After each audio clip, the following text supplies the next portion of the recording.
side. Fine. Let me see. Yeah, it's already been, just so y'all know, it's already been notated. I'm looking at the minutes now. Joanne already has that on there. So when Okay. people who left and Joanne came back, it's you to know. So it's already on there. Okay, so we're reopening the formal meeting. Please note who's Now we're waiting on someone, I think. and come on. Come on.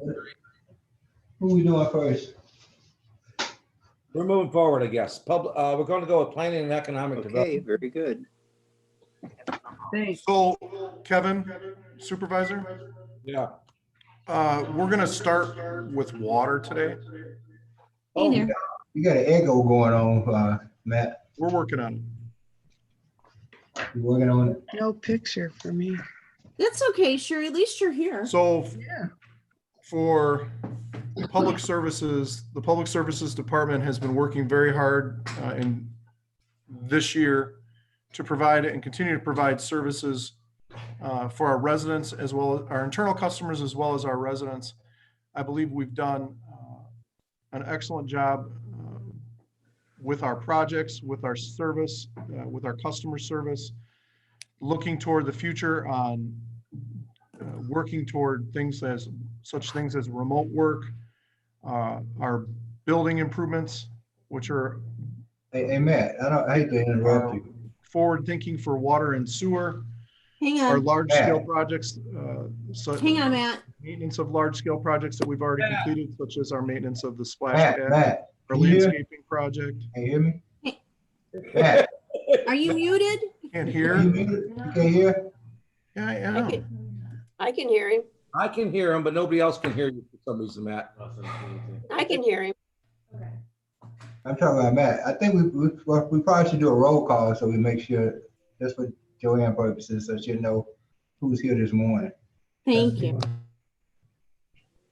Roll call. Okay, trustee Martin, is he here? No. Trustee Miller, Here. trustee White is here. Trustee Frazier is here. Here. Treasurer Bud is Here. here. I'm here. Supervisor here. Yep. Okay, we have a quorum. Okay, now, Okay, Can you my guys bad, hear I'm me? sorry. Go ahead. Matt, you're gonna have to speak a little louder than you normally do. Can you guys hear me right now? Yes. With Matt, I we can. just Want to make sure. Okay. Okay, can you hear me? Yes, Matt, very Yes. clearly, Matt. Hollow. So just let me know if you can't hear me and I'll start over if I have to. The Public Services Department has worked very hard in 2020 to push and implement the vision of the board and the residents to make sure that all the things that we planned on doing in the future and for this year and next year, the things that we've done in the past can be continued, and things that we do in the future can become a reality. We've worked hard on our internal projects for our internal customers as well as projects for external customers.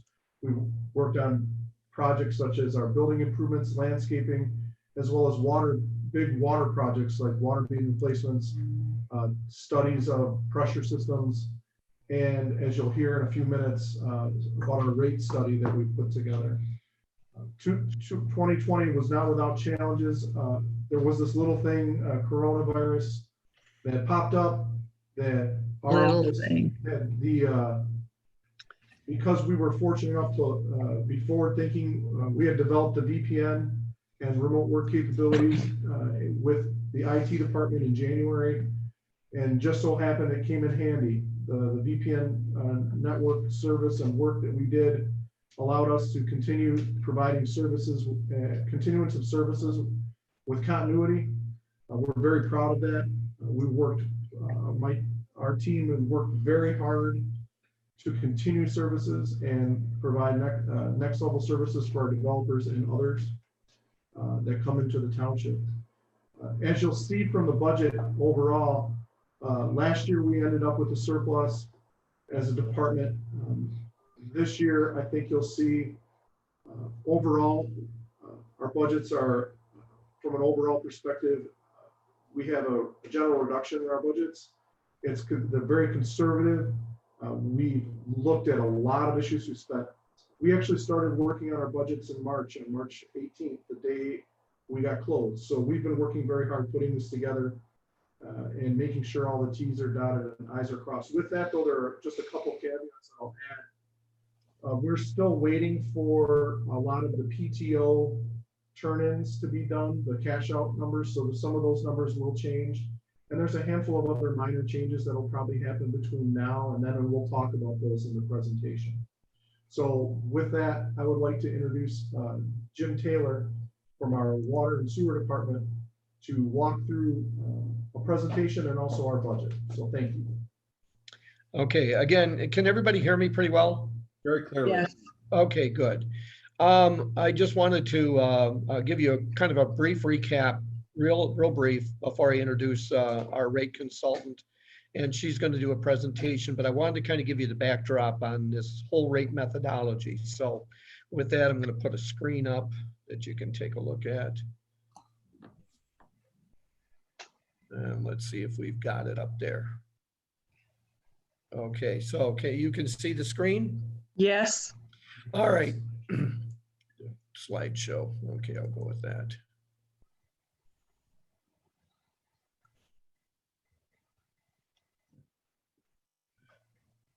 Okay. All right. Just to let you know, the rate study that we're about to talk about was initiated as a requirement of the SAW grant. We received $700,000 or $800,000 in funds from the state of Michigan to do an asset management review of our sanitary system. The SAW grant, part of the requirements of the SAW grant was that we were to do a rate study to evaluate long-term financial sustainability of the water and sewer fund. In addition to that, our goal here at the township was also to provide competitive capital charges to encourage small business development in the township. The sanitary portion of this study was paid through the SAW grant, while the water portion was funded through the available water fund resources that we had. The SAW grant money would not cover any of the water portion of this study, so we funded that portion. It made sense to do both at the same time. The consultant was selected upon a recommendation of the Fishbeck project engineer, Maria Sedke, who you guys have all met. And she's been working with us, the township project team, to make sure that we completed the project, which we are just finalizing the project now overall. We will be having a presentation for the board in the next month or so for you guys to review when the final recommendations for when you guys approve the rates and everything else. The rate consultant I want to introduce to you is Ms. Dawn Lund. She's Vice President of Utility Financial Solutions, LLC, and she's going to be presenting the study results and options for the board to consider for approval at a future board meeting. So with that, I'm going to turn the presentation for the rate methodology study over to Ms. Lund. Well, good afternoon. Hello, everybody. Thank you for having me here today. I'm gonna share my screen, and I know you've got a long meeting today. I'm gonna be informative but brief. So I've got a presentation. Jim, there we go. Thank you. Let me get my screen share here.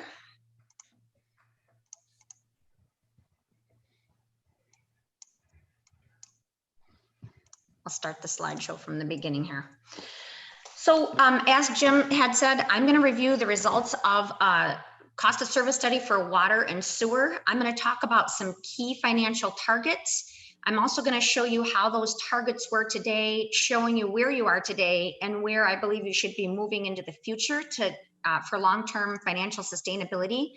Real briefly, we're an international consulting firm. We provide cost of service studies, financial plans for utilities across the country, Guam, the Caribbean, and Canada. We're also instructors for cost of service and financial planning for APPA and requested speakers for AWWA and other organizations. The services we provided for you were a cost of service study for water and sewer. And I want to start talking about three key financial targets, how they work together, that will help develop your plan. And then we'll talk about the cost of service results. So I'm going to talk about debt coverage ratio, minimum cash reserves, and operating income. I'm going to start with the water department. You guys currently, ultimately, and I'm going to show you combined statements in the very end. You currently show your utilities combined. That's probably how you're used to seeing them ultimately. And I'm going to show you that as well. But for rate study purposes, we separate those. These are individual enterprise funds. We want to ensure that each enterprise fund is funding its own expenses, debt, and capital replacement. So I'm going to start with the water utility. And this is just a table showing you no rate changes here in this column.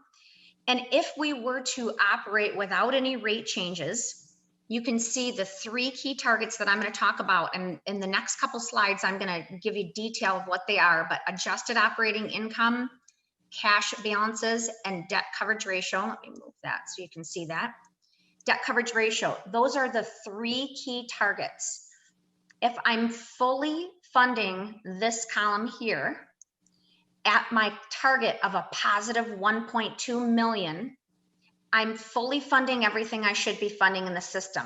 I'm funding O&M expenses, debt, depreciation for capital replacement, and it simply means my current ratepayers are paying their fair share of the expenses and the infrastructure being consumed in the system. You can see the system is currently operating at losses, the water department. My operating cash balance, I want this system, the water system, to hold a minimum of about $7 million at a minimum. I want the system to hold something above that. You can see today we have about a $10 million cash balance in the water utility, but we quite quickly spend that down. You've got some capital improvement programs. Much of this came out of the asset management plan.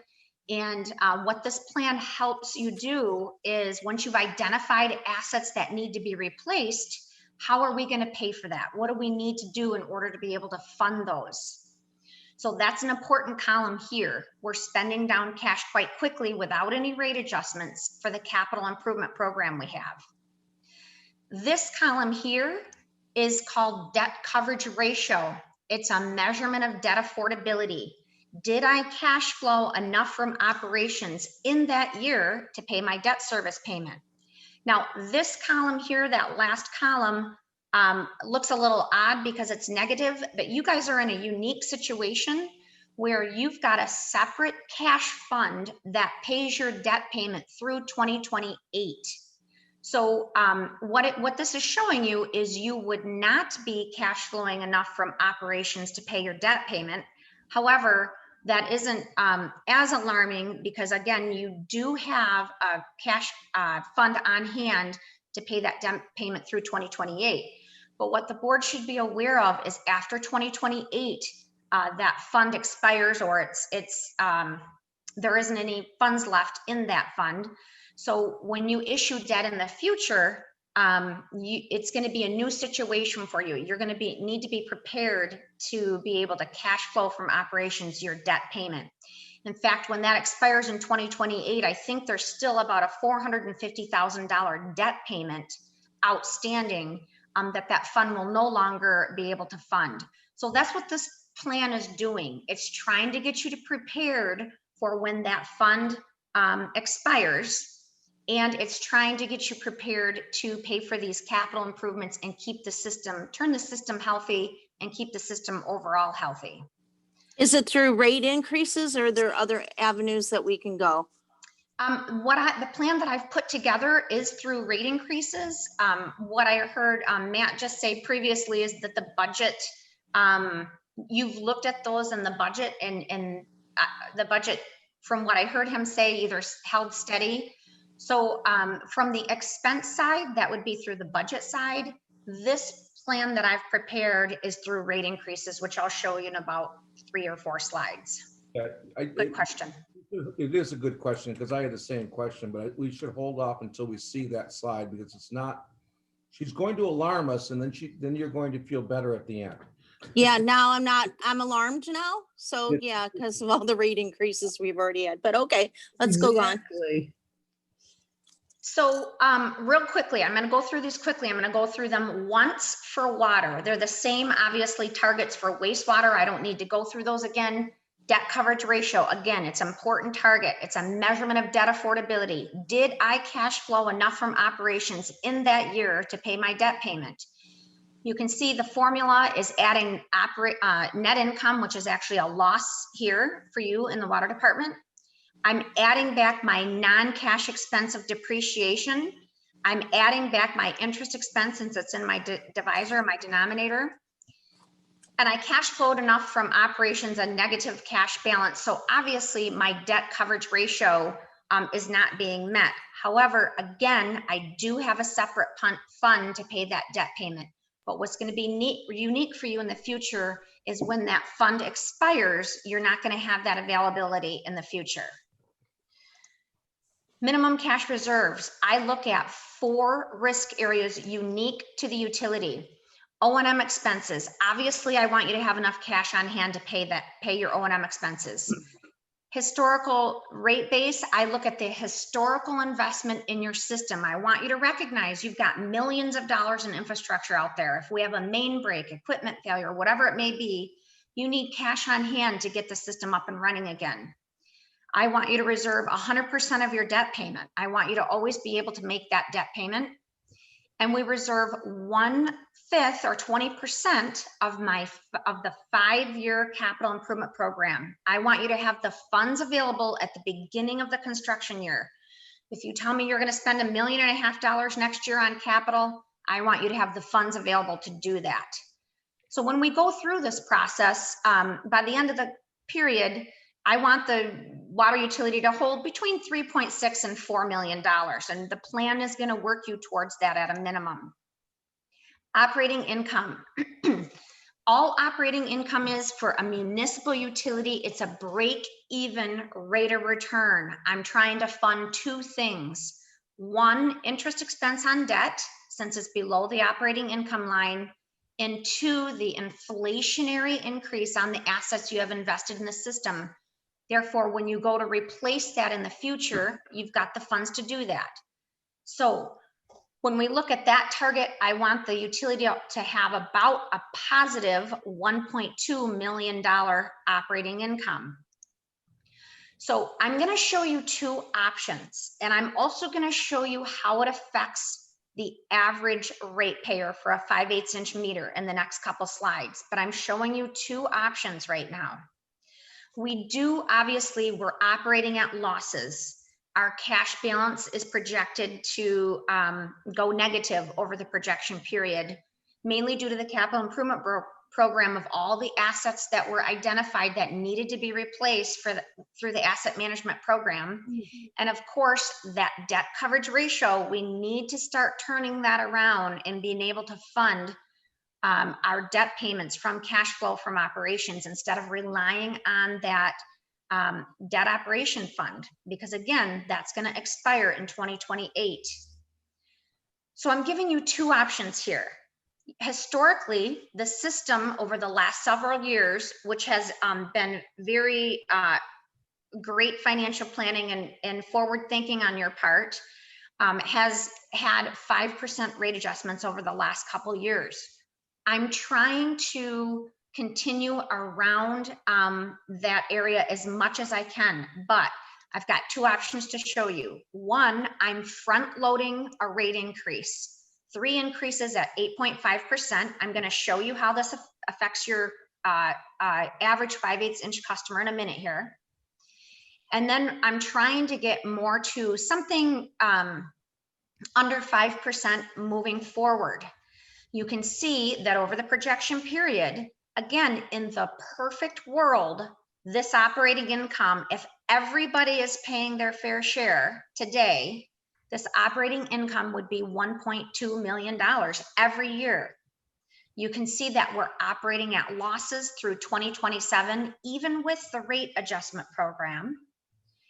And in 2028 and 2029, our operating becomes income, operating income.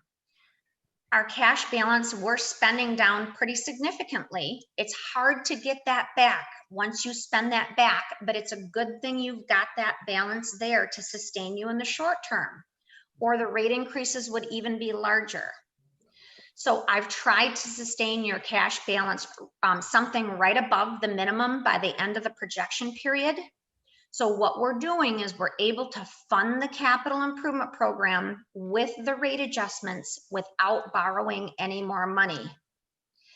The rate adjustment plan also turns around your debt coverage ratio and makes that more sustainable in the future to issue debt. Certainly when you have a negative debt coverage ratio, that's not favorable for future financing. We want to be able to cash flow from operations, our debt payments. So that's option one. I tried to give you option two, where we're smoothing this out. This is option two, smoothing out the rate adjustments a little bit more. Instead of front loading at 8.5%, I'm putting 6.9% for 5 years and then backing it down to the 4.9. You can see it basically gets me to about the same position. I'm operating at losses through 2028. My cash balance is spending down to my minimum, which isn't ideal. Obviously, I want to be something above the minimum. You can imagine if you didn't have the cash balance you have today, what these rate adjustments would look like. So we're utilizing the good decisions you've made in the past. We're utilizing them today and bringing us into the future. And of course, my debt coverage ratio there turns positive. Now, I'm going to show you in the next couple slides, and maybe I should do that before I open it for questions, but I'm going to show you how it affects your average 5/8 inch customer. But before I do that, do you guys have any questions on any of the key targets I've reviewed?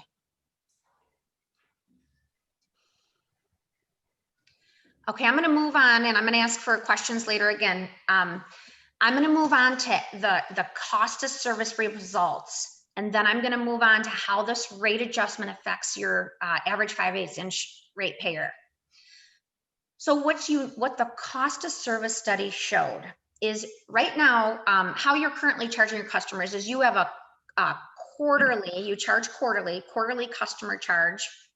And this is that column here by rate, by meter size.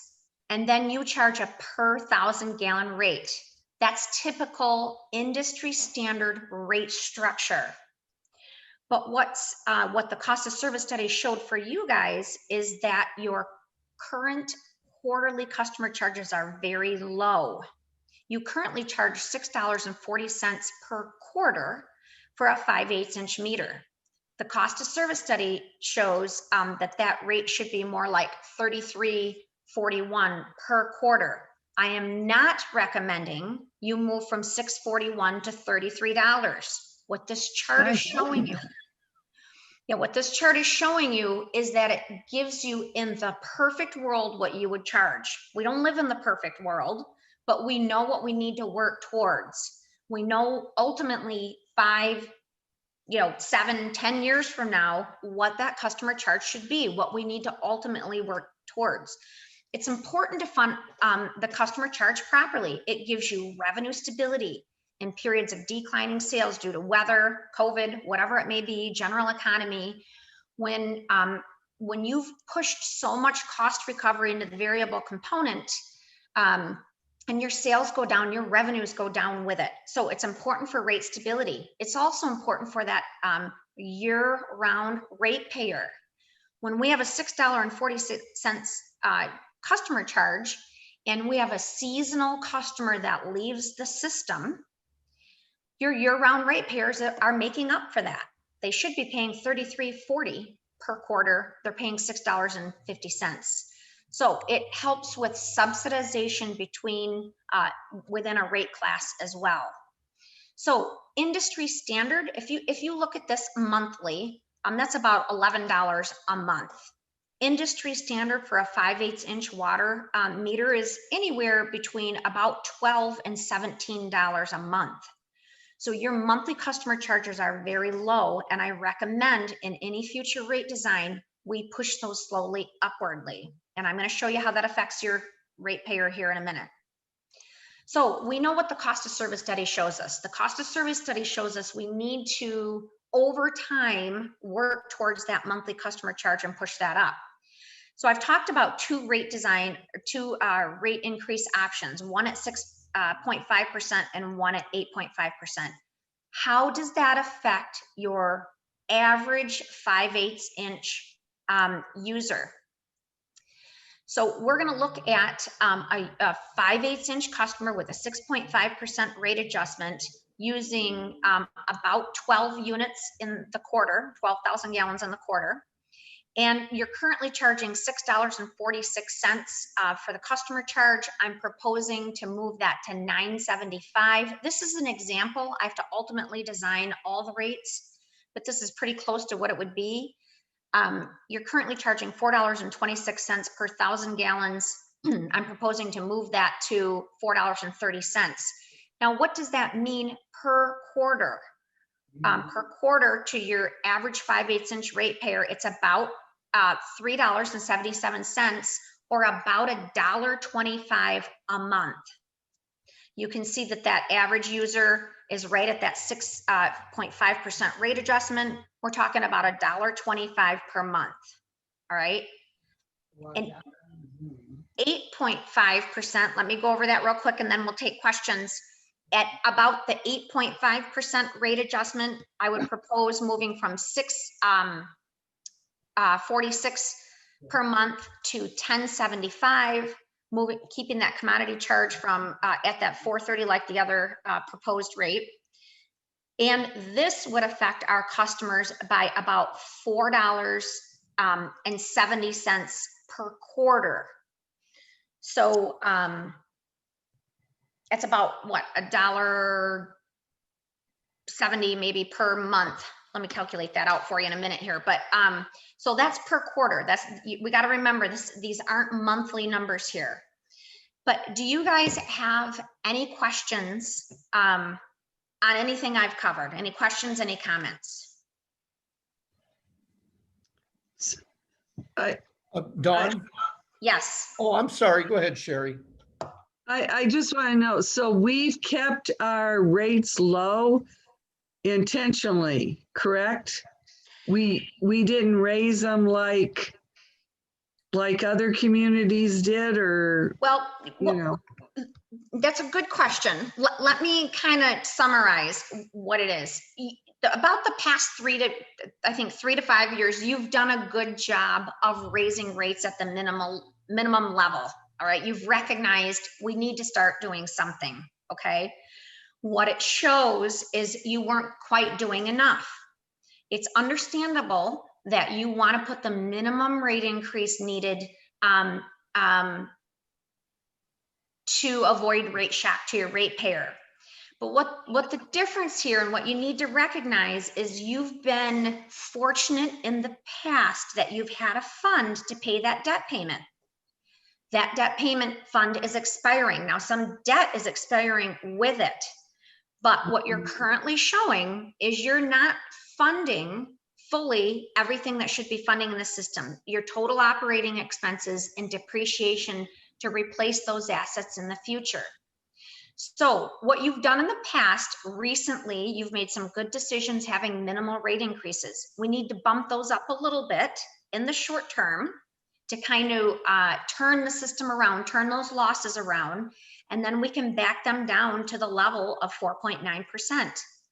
What's happening, what I'm seeing happen, I work with utilities all across Michigan that have developed their asset management plans, and asset management plans, although it's hard to face the funding of that, it's been a good thing for these systems.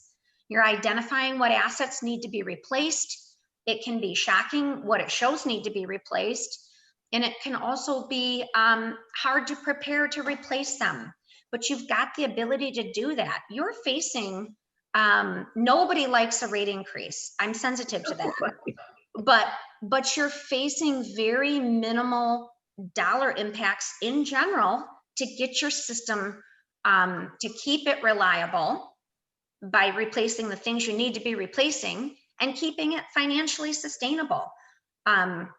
You know, if you got to think of this as it's a business, it's an enterprise fund. It's like a business. It should be covering its own expenses. And right now it's operating at losses. I'm trying to slowly turn you around. You can see I've only recommended rate adjustments that are under double digits, and quite frankly, the water department to turn it around more quickly would need double-digit rate increases. So I'm trying to minimize the rate adjustment. Nobody likes rate adjustments, but I'm trying to put a plan to smooth that in over time to avoid rate shock and turn you around over time. So question, so when you said dollar impact, $4.77, you got that circled that's per quarter, per month? Per quarter. So it's $1.60 per month for a 5/8 inch meter user, which is your average residential size user. I'm just giving you an example here.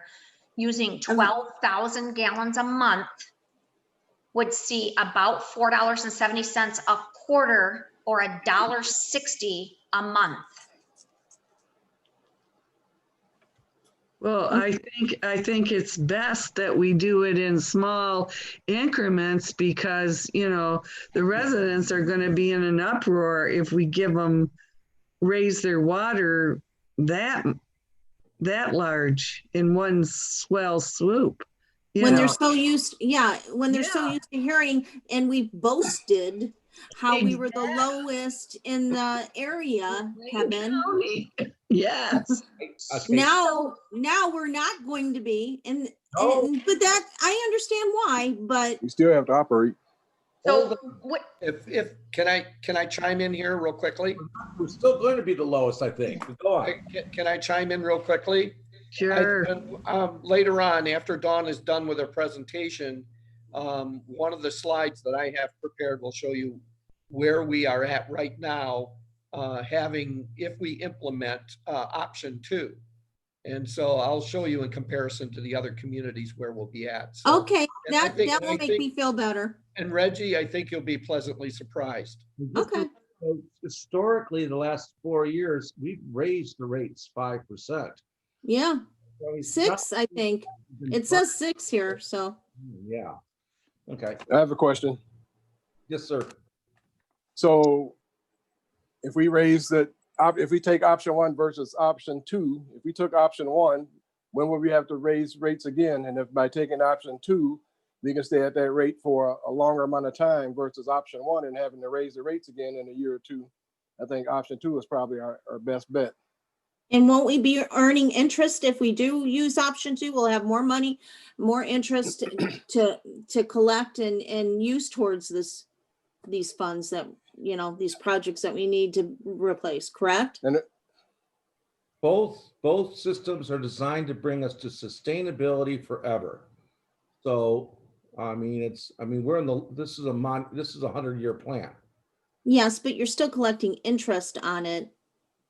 But you're talking about $19 a year added cost to a water bill.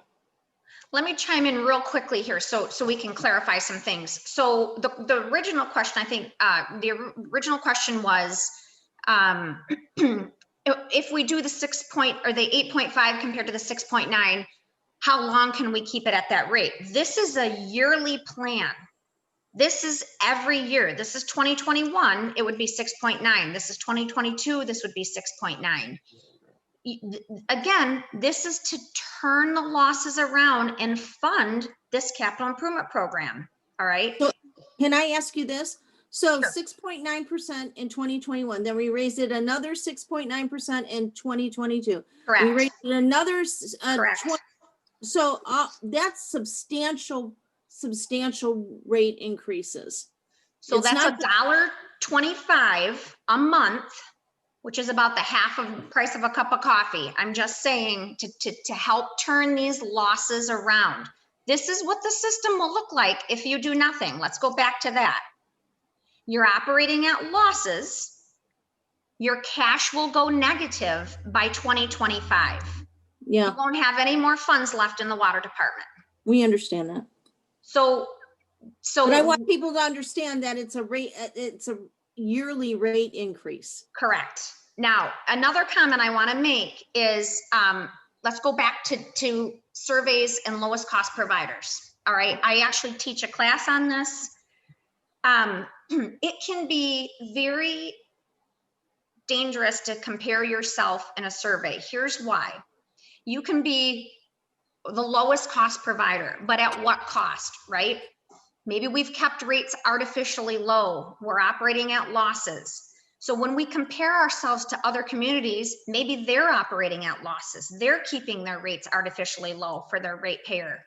So it's a survey. Everybody wants to know how we compare. But what we need to understand is we need to understand our expenses and what it takes to fund them for long-term sustainability. Maybe we are still a lowest cost provider because we're slowly implementing in a plan. But we have to balance being a lowest cost provider to how we're affecting our system on a financial basis. Yeah, what it's costing us. Yeah. So, right. So what it's showing is you've kept your rates low. You've, in the last couple of years, recognized maybe you needed to start turning that trend around. It sounds like Jim has a survey for you to look at, but you need to understand what a survey shows on a cost to serve basis. It doesn't matter what the survey shows. We need to fund our expenses, and we need to make sure we can fund our capital improvement program for long-term sustainability and long-term reliability.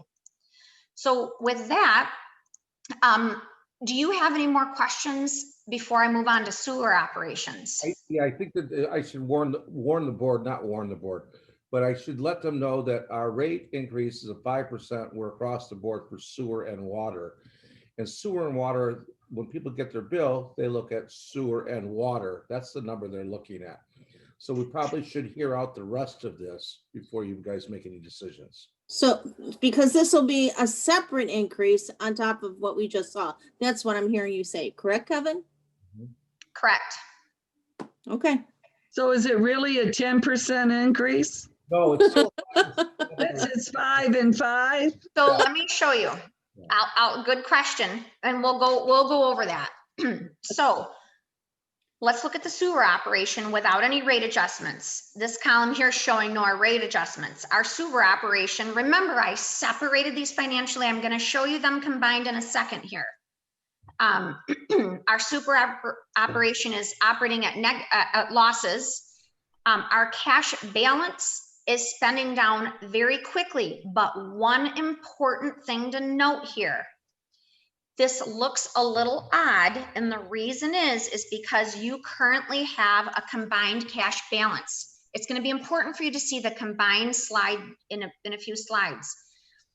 I separated the cash balance 90 to water, 10% to wastewater. So this looks a little odd here. The reason I did that is because of the capital improvement program in water. If you recall, the water capital improvement program had about $1.8 million every year. Sewer has identified a much lower capital improvement program needed. I tried to balance the cash to balance that rate adjustment. Now, so let's quickly look at what that would look like. If I want to turn these losses around and I'm still not even meeting my operating income target, I'm looking at 4.9% rate adjustments. That's what you've been doing in the past. I tried to keep sewer with what your ratepayer is used to while pushing up water a little bit higher, because that's the fund that needs the most right now because of that capital improvement program. And remember, they're both operating at losses. You can see my cash balance builds. So your question is going to be, well, why don't we equal that out? And let me show you in the next slide, the combined slide. Like I said, your capital improvement program isn't as aggressive in wastewater, and my debt coverage ratio turns around over time. So here's a combined look. This is how you usually look at your financials under option 1 and option 2. You can see option 1, I had recommended 6.9s in water, going down to 4.9s, 4.9s in wastewater. What does this look like overall for the system? Overall for the system, your losses turn positive in 2026. I start operating on a positive operating income. I'm still not meeting my target of about $2.8 million combined. That means still over this whole program, your current ratepayers are being subsidized by future ratepayers. What does that mean? That means I'm pushing off rate increases that are needed today, but I'm looking at key financial targets that help me do that. How can I push those rate increases off? Well, I'm looking at these key financial targets to just try to stabilize them, but lessening the rate impact to the customer. So I turn to operating income by 2026. All I'm doing here is I'm trying to stabilize that cash balance. Once you spend down your cash balance, it is very hard to get that back up.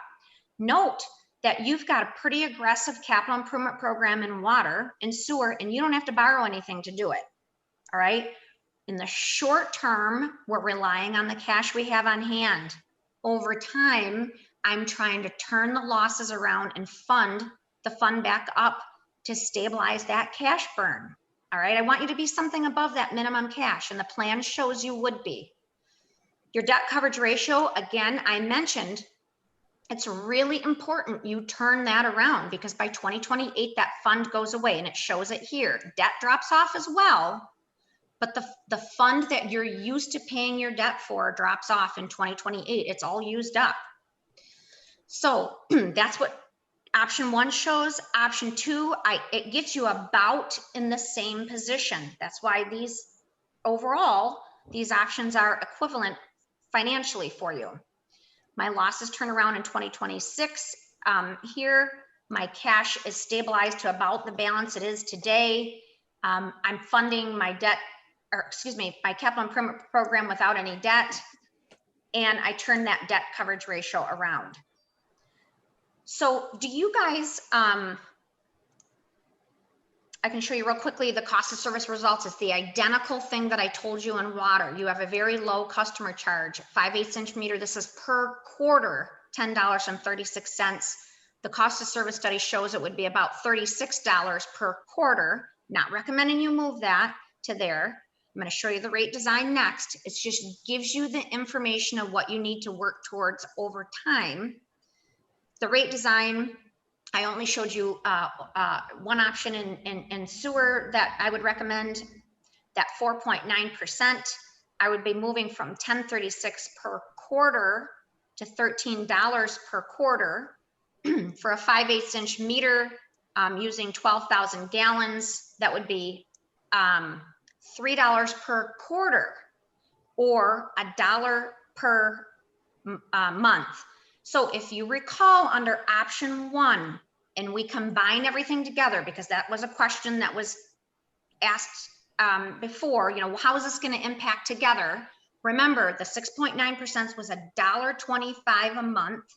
The sewer impact would be $1 a month. We're looking at $2.25 per month total for both utilities to start turning the losses around and funding the system properly. Do you guys, and then if you recall, the 8.5 water was $1.60 for water, and then the $1 in sewer would be $2.60 a month on average for the second option in water.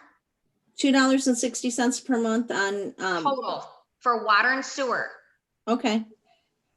It doesn't seem so bad when you put it like that. Right. The percentages can be scary, but you have to look at the dollar impact. Your rates are actually very low.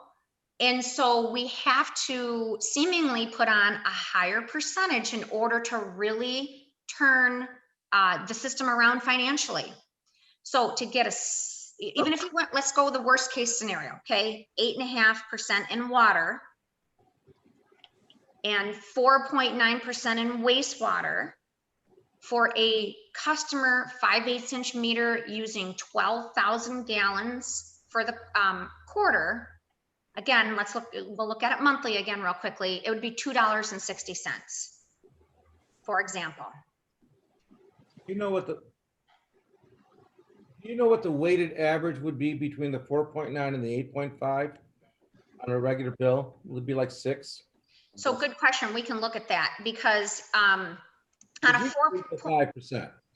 So theoretically, right now, your 5/8 inch meter customer using 12,000 gallons a quarter pays $60.40, and they would move to $63.40.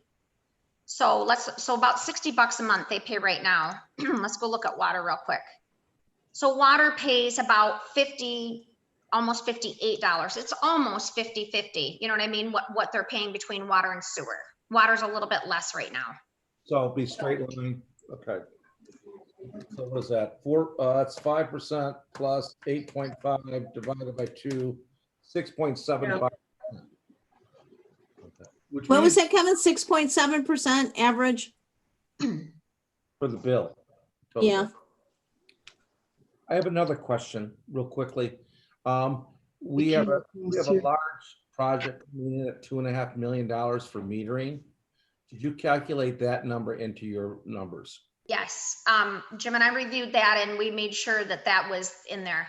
Love it. Okay. So Kevin, stop carrying that water bill in your wallet. That's about to change. No, it's not. I'm only talking like $8 a quarter. It's by the way, we did this study. Dawn, I have to ask this question. Dawn, you do a lot of these studies for a lot of communities. Would you consider us badly funded? I mean, this is No. lower than most people's. So what's been a real positive thing for you is you've had a cash balance in order to prepare for that asset management program. Had you not had that, you would need much larger rate increases.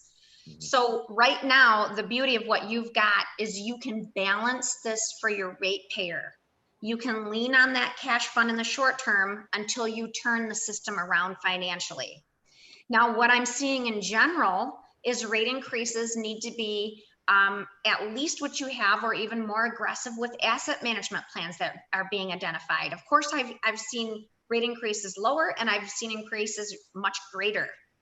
The asset management programs were wonderful programs for long-term reliability, but of course it's going to impact the system financially. Mm-hmm. So what I'm seeing is in general, you're very fortunate that we can put together a plan to fund what you need to be funded with the minimal dollar impact to your ratepayer. Even though nobody likes rate adjustments, we need to look at that dollar impact and the dollar impact to your ratepayer isn't as aggressive as I've seen. I hope that answers your question. So for the board's knowledge, the reason that we did not, we have held ourselves to 5%. We knew we were burning cash. But the problem is that across the state of Michigan, communities were being sued for having too much cash in their funds.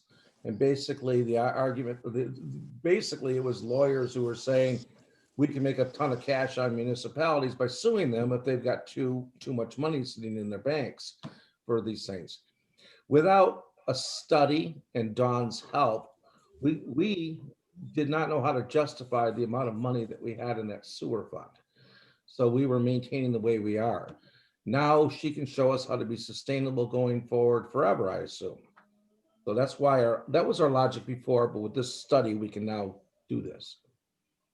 I have a question. Sorry, go ahead. Is there a log about how much a municipality can have in their sewer fund? So no, there's no law, but what I've done here in this slide I got a here, part two to the question before you answer. So how are lawyers able to sue municipalities for having too much money in their water fund if they're not violating the statute? So let me reword that. What we've seen, you can't be sued for having too much money.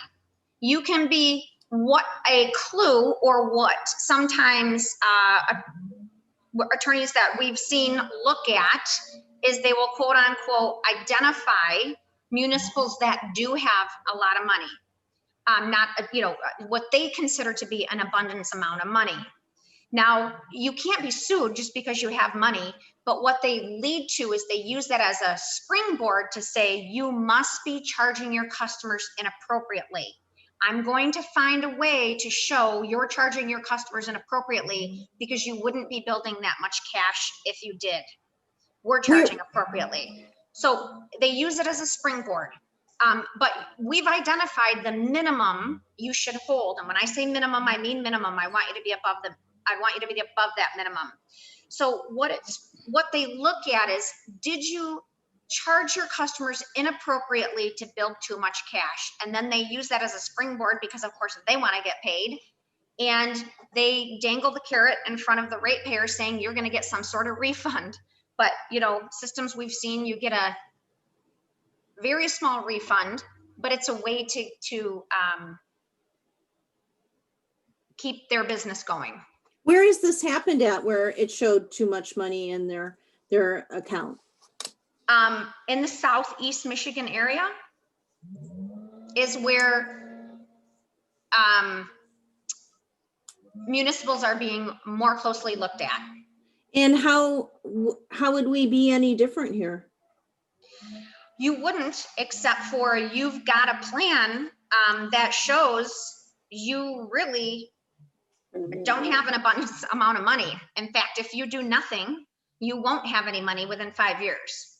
We have an $800,000 study now to show people why we have exactly what we have and why we charge exactly what. This study wasn't that. He's referring to the SAW grant, just so you know. Thank you. Yeah. 'Cause I'm like, Yeah. what? Yeah, the What are study you was- talking about? Yeah, Dawn wants to raise. yeah, Dawn wants a raise. Right, I need a raise. All that information went into this. Yeah, that's the SAW grant, Yeah, the not, SAW grant, yeah, if I may say, it was our SAW grant work activity, doing a complete analysis of both the water and sanitary systems, both the horizontal and vertical assets, and coming up with a plan based on the data that we received and the inspections and all the work we did over the last 3 years to make this study possible. That's what we did. And that's the plan that we're going to be moving forward in terms of maintaining this system. And what Dawn is doing, she's supplying us a financial plan in order to be able to sustain that plan moving forward into the future. And we had, as an organization, public services, we had kind of thought that this was out there, that this was the case. And the asset management plan was, and Dawn really highlighted what our issue is and really nailed it down and have given us an option to slowly implement a rate that works to keep our operations in the black as well as continuity of service. Yeah, and if I may just say, and Dawn and I have had these conversations over the last number of months, what the township did in terms of having the millage that they did to develop the fund that we have was a smart thing to do. And if the situation was so easy to do that again, that's one thing. But the problem is that with the liabilities, the legal liabilities that are out there, we really need to have a much tighter financial program. And that's what we're doing here, is we're responding to the needs of the system, but doing it in a way where we're not giving everybody shock and Right. in terms of this, but trying to do this in a responsible fashion. We didn't get here overnight. We're not going to be able to rectify it overnight. Can we switch off questions and go to share video or oh, do you want me to No. stop sharing? yeah. Okay. Well, I have one question. Why don't we just be honest with our residents and charge them what it cost us? Why do we try to maneuver things so that, In the perfect doesn't- world, you would. But it well, would create rate shock. What I'm sensing is you're struggling a little bit with even the rate adjustments that I've come forward with, even though over the projection period, your current ratepayers would still not be funding everything that should be funded in the system. So what happens They're is gonna have to eventually. Yes. exactly, They're and gonna that's have to, so. your point is that's exactly what I want to end with, because I know you've got a busy day today, but what I want to end with is, remember, this was a plan. Somebody on the board is going to get sick of the plan. And year 2 and 3, you're going to say, we've had these 6.9s or 8.5s, whatever one you go with, for the last year or two. Can't we give our ratepayers a break? The plan doesn't include a break. The plan includes every year moving forward, we need to work towards covering our costs even more. And once we get there, quote unquote, and cover everything we should be covering in the system, we're still going to need those inflationary increases to move with our costs. So great question. In the perfect world, everybody would be paying their fair share. Well, But- we can't give a false sense of security anymore. We have to be realistic and Exactly. educate the public as such. Exactly. It's very clear that we absolutely need these rate increases, but Yeah, we have to put it out there as to why, and we have to own that we haven't been doing it as right. good as, exactly, We've been doing. exactly. We've been doing. Yeah. doing I think fine. we We're only can one do or it, two points out of. need to do it better. But we're only 1 or 2 points. Nobody knew until we did the rate study. I mean, this was an incredibly expensive rate study that took 2 years. To the chair. The SAW grant, yeah. So, Okay. yeah, and just one quick thing, I don't want to leave on a real negative note. You guys have done some great things in the past, which is that debt fund, and you had cash on hand to prepare you for this. And in the most recent years, you put those small incremental rate increases in. You've done some good things in the past, and you actually did perfect timing to figure out how to move into the future. So you're doing the right things. This will just help give you a plan to follow into the future to keep on track and improve financially. Question, Jim. I know we've compared ourselves, and the residents are used to this, comparing our township with neighboring townships as to how we're the lowest. People are used to that. People like that. What can you show going forward how we compare, because that's what people see. Do you have a slide to show Yes. us moving forward? Yes, we'll be very competitive, because what you have to remember is that other communities are going through the same struggles that we're going through. We've been very fortunate that we have this fund to be able to help us get through it and navigate it. Some communities don't have that kind of available money, and they're going to be looking at much larger increases. What the state has done is they've mandated that communities across the entire state are to implement asset management programs, and that we are being monitored, and we have reviews. As a matter of fact, I just went through a review of our system. It was a 4-hour review by the state, and I've still got more to do with it, but it's like they're looking at all the systems. So whatever rate increases that we are going to have to implement to sustain our system, other communities are faced with the same similar challenge. Subsequently, everybody's rates are going to be increasing along with proportionally what they're going to be needing. So yeah, implementing or educating the public, that's one of the things that we're doing, is we're beginning to put together a customer engagement and education program. That's part of that program that we'll be moving forward with. So Good to know. You've been waiting quietly. Clerk? Oh, yes, Don, I'd like to thank you for, I think you just put forward a great presentation. The last one was good too. I think Thank you. I agree because of and I agree with what the trustees are saying, because of our past history of always saying that we're low to the totem pole. The rates that we have to present now, if we look at the percentage, they look higher if you look at the percentage because of the low rates that we've been projecting in the past. I like the idea of giving the actual number figure instead of the percentage rate, because the numbers sound better than the percentage rate. Right. And it gives the resident a true indication of where we're going, instead of this false, I ain't gonna say false, but this negative projection of secure projection that we're the lowest rates in the area. And as a resident and myself, I mean, I just want you to tell me what my rate is going to be. If it's low, it's low. If it's, I think it's reasonable, it's reasonable. I think if you see the numbers here, the numbers are reasonable projected as what you paying as an increase yearly.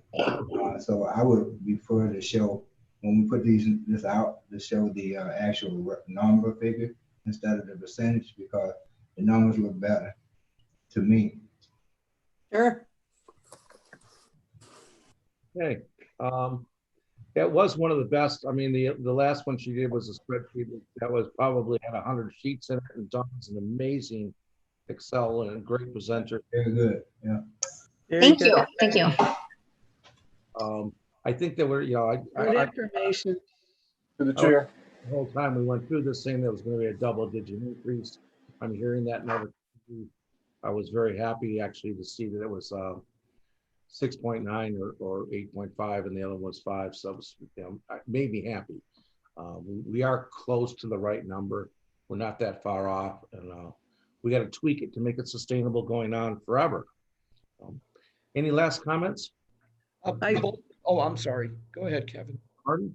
Well, we'll be able to get a copy of this, hard copy of this report. Yeah, Dawn said that she, I'm Yes. sorry, go ahead, Dawn. Yep, I'll get it to you, Jim, and then you can pass it on or to whomever. Yeah. Perfect. I think it's really important that we stress this to the residents on, how we're still doing the best job we can and keeping the prices as low as we can. The residents need to hear that, because they're going to say, what in the heck happened? Did they drop the ball somewhere or what? When they see a rate increase, anytime that happens, they're going to. We had 5% rate increases for the last, since our I know The that. last 3 years, yeah. board came in. Well, if I may say, I want to say that we've, I don't want the board to think that we've done a bad job with this, because this hasn't been a bad job. No. Managed our system well. We've utilized the funds that we have available in order to keep the rates down. Now, as I've always said, having the lowest rates is not a goal, but having competitive rates, having reasonable rates is something we shoot for. And we can still do that. I don't think that as we move forward, the shock is going to be as devastating as people might want to think it's going to be. But I think that the realistic picture is that we're doing the right thing. This is the right way to go about doing business. And that's the important thing. You just have to explain it that way though, Jim. We have to be really clear about that, or else you Yes. will hear from our residents. Yes. Yes. Bud? Dawn, would you have any recommendation as to what option we were going to? I think I kind of agree with Kevin that we had to go with option 2. What would be your recommendation? Here's my thoughts. Overall, financially, it gets you in the same position. Right now, operating at the losses that you're operating at, of course, you've got every justification to front load that rate increase. And given the fact that it's $1.60 a month instead of $1.30 a month for the average customer with a 5/8 inch meter using 12,000 gallons. I have to clarify that, what that's based on. To really jumpstart the system, I see no reason you wouldn't go with option 2. But either option gets you eventually there. But the important thing is you have to stick to the plan. Somebody on the board is going to get sick of the plan after 2 or 3 years. I see that sometimes. Can't get sick of the plan. Through the chair. So if we go with option 2 and we front load it in the beginning, wouldn't that also create more interest that we can earn? Mm-hmm. Are we looking at that? So I wouldn't really, if you looked at the plan, you're actually spending down money in the short term, especially for that capital improvement program. So I wouldn't look at it for interest earned, because right now that you're spending down cash. Right. You're just If not I gonna may- spend it as quickly under But we'll option take, two. but we'll spend it, but we're still gonna earn more than No, option if I one. may, though, Reggie, to that, I actually have front loaded because of the addition of the metering program, the way that we are now moving forward with it and the other capital projects, we were actually front loading a lot of our capital projects. So the Oh, I cost, see. so we're going to be getting costs quickly. We'll eventually recover that even if we went with the 6.9, but going with the 8.5, we're actually spending it as we're getting it, so. So is it Don's recommendation that it's the 8.5? I No. think, given that the capital improvement program is front-loaded, I think given the the dollar impact to the customer, I think it's a wise choice to turn the system around as quickly as you can. Yeah. And that would be at option 2. That'd be option 2. Fair enough. Okay, thank you very much, Dawn. Does anybody have last questions for Dawn?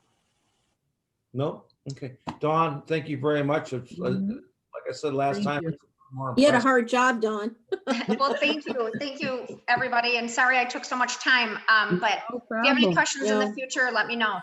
Thank you. Great job. Thank you. Thank you. All right, I am going to take a 3-minute break. So Clerk Wright, if you want to take over, or Treasurer Can we Butto. take a 5-minute break? Sure, let's take one. Let's take a 5-minute break. Let's absorb what just was handed to us, for lack of a better word. You do it. All right, 5 minutes. Let it sink in. Process.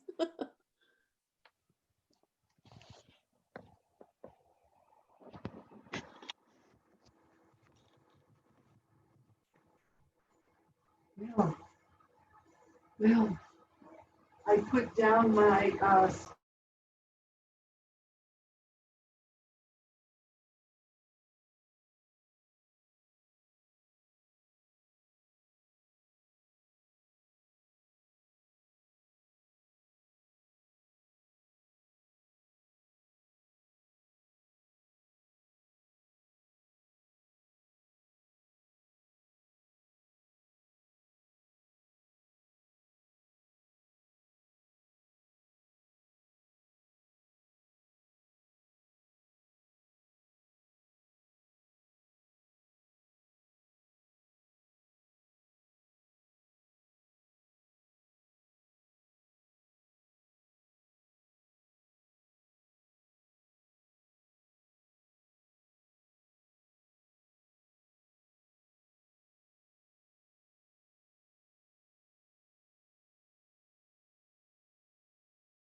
Anytime anybody wants to come back, I'm ready.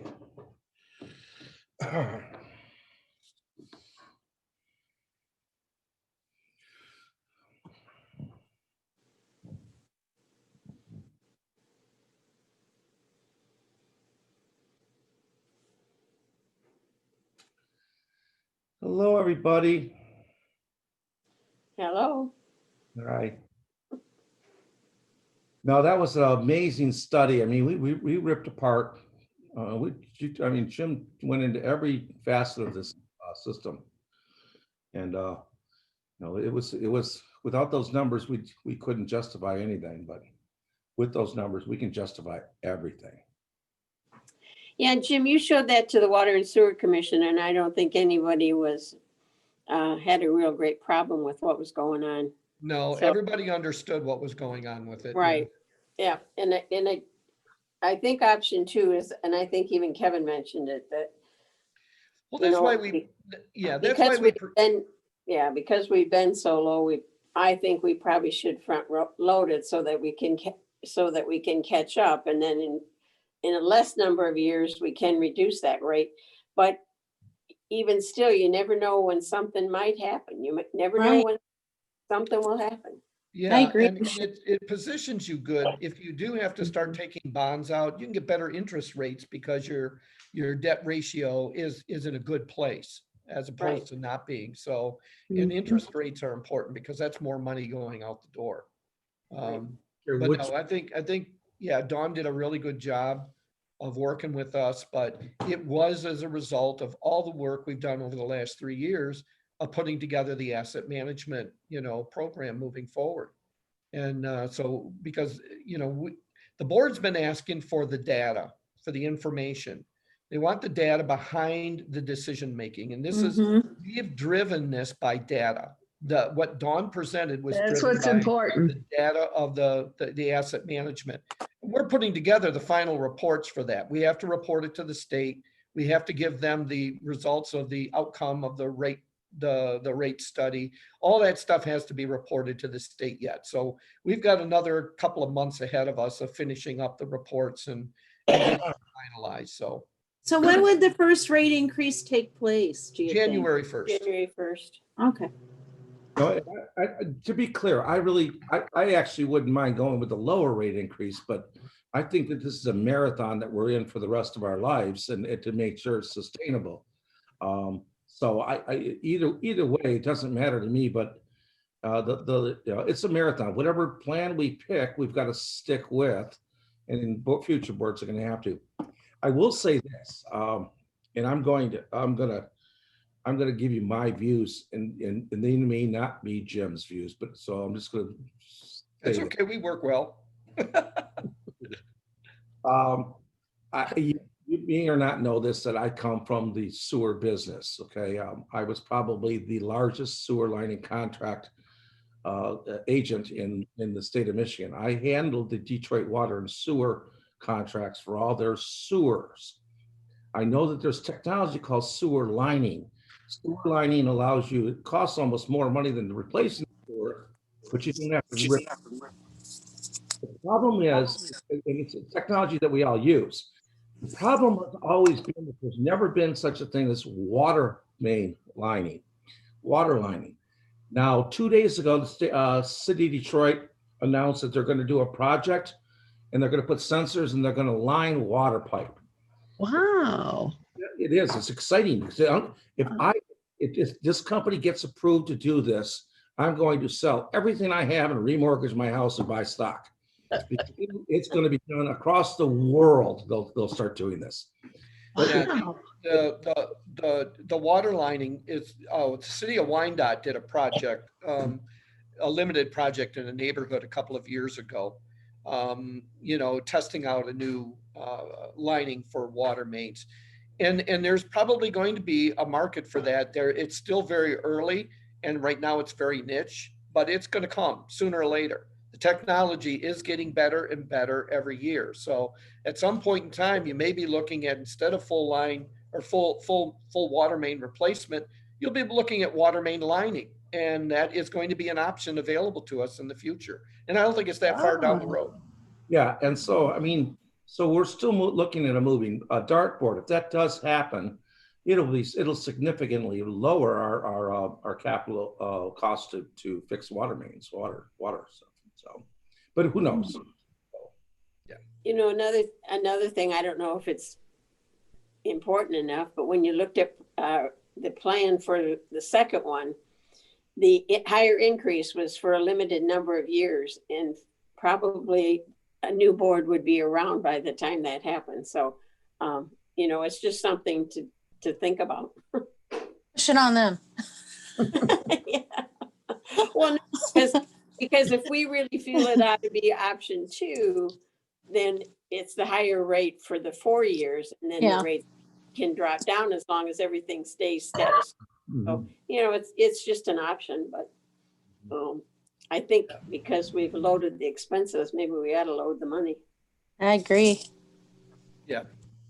But it's Okay, do you want me to move forward with the presentation? Thank you. Are you guys ready or? Yes. Okay, all right. Did Paul drop off? I'm sorry, did Paul drop off so that Joanne knows? Yes. Paul dropped off.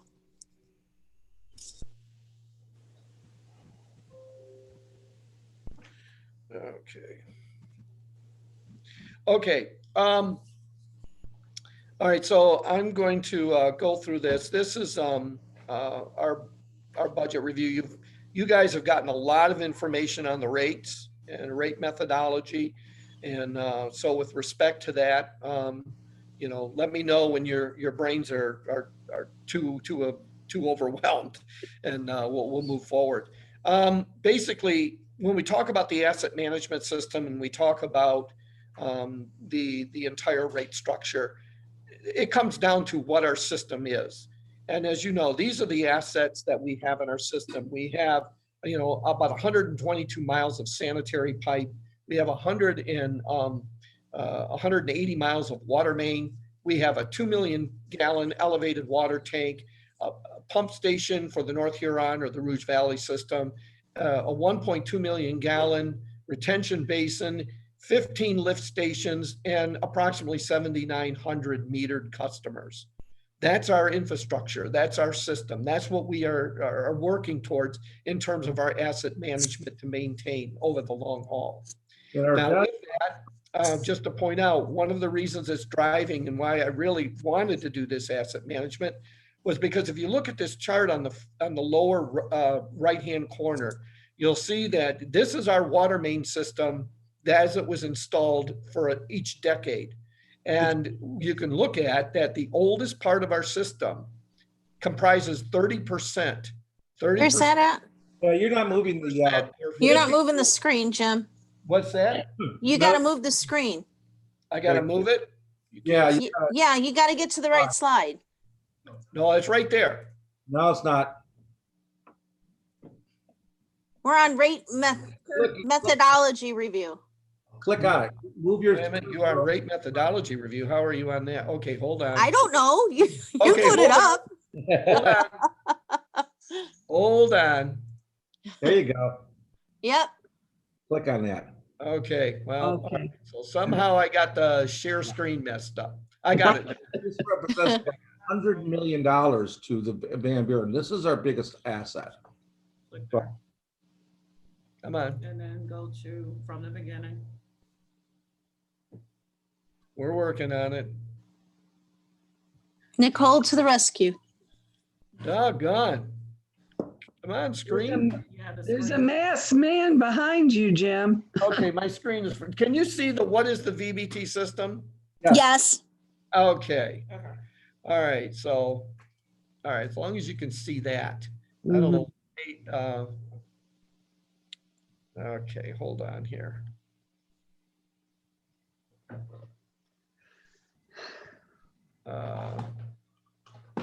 Hold on.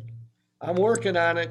It's okay. It's interesting to read. It was in the water main. It was installed in between 1960 and Yeah. 69. That's what I'm pointing to is that, Yeah. you know, 30% of our system, you know, it's old and it's Yeah. over 60 years old. And Before we have I to was put- born. Yeah, and we have to start looking at, not as old as me, we have to start looking at replacement of this system. And that's the concern for the asset management, moving us forward for that. Okay, now with that, I'm going to move to the next screen here. So investments in technology, can you see that? Yes. Okay, investments in technology since 2011, and I don't know why this is not, okay, did the screen go away? Yes. Hold on. I know why. Okay, why? Because this is a secondary screen. Don't worry about that one. Worry about that one. This one that I'm on right now. Yeah, that's the one that you're sharing. Don't worry Okay. about that. So you can see that now. Now you can see Now we investment. got it. Yes. All right, Don't worry about that. Just All right. go on to that. let me see. I'm going to get this. I just want to see. So active speaker. Okay. So anyways, yeah, these are the technologies that we have implemented since 2011. I mean, we have a WAMR system, which is basically provided to us at no cost from GLWA. We have a remote and mobile SCADA that we can actually control our system valves and tower. We can monitor our system, whether it's the sanitary system or the water system, from remote locations. We can utilize multi-directional flows for improving our water quality. Also, we've implemented CityWorks and GIS, which is really key to pulling all this information together. We have a network fleet software, which we track the movements of our vehicles, where they're going, when they're going, where they're going, and all that other information, plus maintenance records we keep on that system as well. And our GPS, we keep that as well, which is part of our GIS, which basically we can put locations on all our assets, record them into our GIS system, so that it's not just a pretty picture drawn in, but actual locations. We also, since last year, we have moved into another software program, Aqua. And what this does is gives us real-time water quality monitoring. So we can look at the system and see where there might be areas that might be problematic for us in terms of chlorine levels or other treatment options. We can look at those areas, which we have, and you can see there's like 2 red dots on that screen. That shows us that we had recorded low levels of chlorine treatment in those areas. What that does is it causes us to respond to those areas, do some flushing, and then retest to see where we stand. But that's something as opposed to where we used to get annual reports, we now get real-time reports. We can actually see what's going on in our system on a day-to-day basis. And it also has weather monitoring capabilities, so we can anticipate storms coming into the area for our sanitary system to see if we might be overwhelmed with water coming into the system, infiltration. And again, the chart there shows the different levels of chlorine treatment in the system. We also, this year, which has been really important to us, is our remote technology. Our Surface Pro mobile computers, online conferencing, the township's ability to get us the township's ability to have us sign in to the systems internally through the BSNA, do our payroll, other types of things. All these functions are all combined into the technology and assist water and sewer, as well as help out other parts of the township. For 2020, as you know, we're going to be bringing before you a proposal to put out to bid a full meter replacement. We've been doing this gradually over the last several years, and we've been beginning to replace the meters in our system to a more open technology system. And we're testing a collector right now at our water tower to see its impact and its effectiveness in terms of collecting reads. And we're going to be putting this whole thing out for bid. You guys will be getting a proposal soon. Take a look at it and hopefully approve it, and we'll get it out. And we are going to be having contractors come in, and they'll be doing the full replacement for us. Also this year, we've had a lot of activity with our regulatory compliance, all our sampling and testing, the different programs that you see listed with stage 2, UCMR4, total coliform, BACT sampling, all those types of things we've been engaged in. Our asset management, as I've mentioned before, it's near completion. So we're almost completed with all the data and information from that, so we can begin to move forward. And we've just completed the engineering design for a high pressure zone bypass valve, which you guys approved earlier this year, so that we can get even more benefits from our water tower moving forward. Also, during this year, we've completed the water main loop behind the dialysis clinic at Belleville Square. That was to improve water quality and to be able to make sure that they always had water provided. If there was a breakdown in the system, we provided them with more than one source. We've also this year had a lot of power issues with DTE in different areas of the township. And so through our SCADA, we've been able to monitor our generator activity, and we're looking at our generators in terms of their lifespans. We're also going to be having some proposals coming forward for replacing the generator at Haggerty Station, because the life cycle of that has been accelerated or shortened because of the power activities. As you can see on that little chart up there in the left-hand corner, Haggerty Station, you can see the number of times it's been activated far outweighs a lot of the other. And these are the more active stations that are going on in the system, or generators that are going on in the system. But this helps us to monitor those generators and get an appropriate life cycle and put them on a replacement schedule. Phase 1 of the Willow Run Airport water main and sanitary project is near completion. Phase 2 is about to get ready and get underway. And we've also, as I mentioned before, we are putting together a customer education and engagement program. And the point of this is to be able to get things out to our customers that they need to know about. Why are they paying the rate levels they're paying? What is their money going towards? And what is the system is actually doing? So this customer engagement program is to be more of just an information conduit, but to be a two-way engagement. We're looking at having surveys down the road to be able to get feedback from our customers as to what they think about the water and sewer services that they receive in the township.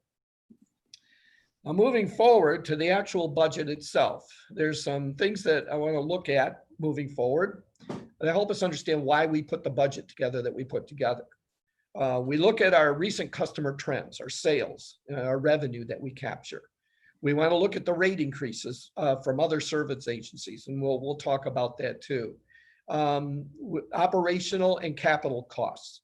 What do we actually need in terms of funding our activities internally? And you've seen the thing on the rate methodology, but that's tied in with having our goal of having competitive rates.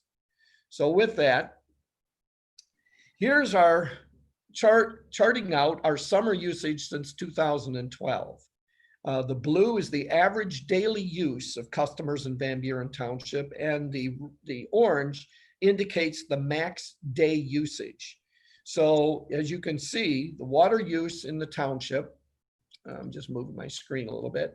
The water use in the township since in 2012, we were averaging 5.59 million gallons per day. As compared to this year, we're averaging 4.48. You can see that there's been some dips in that average usage.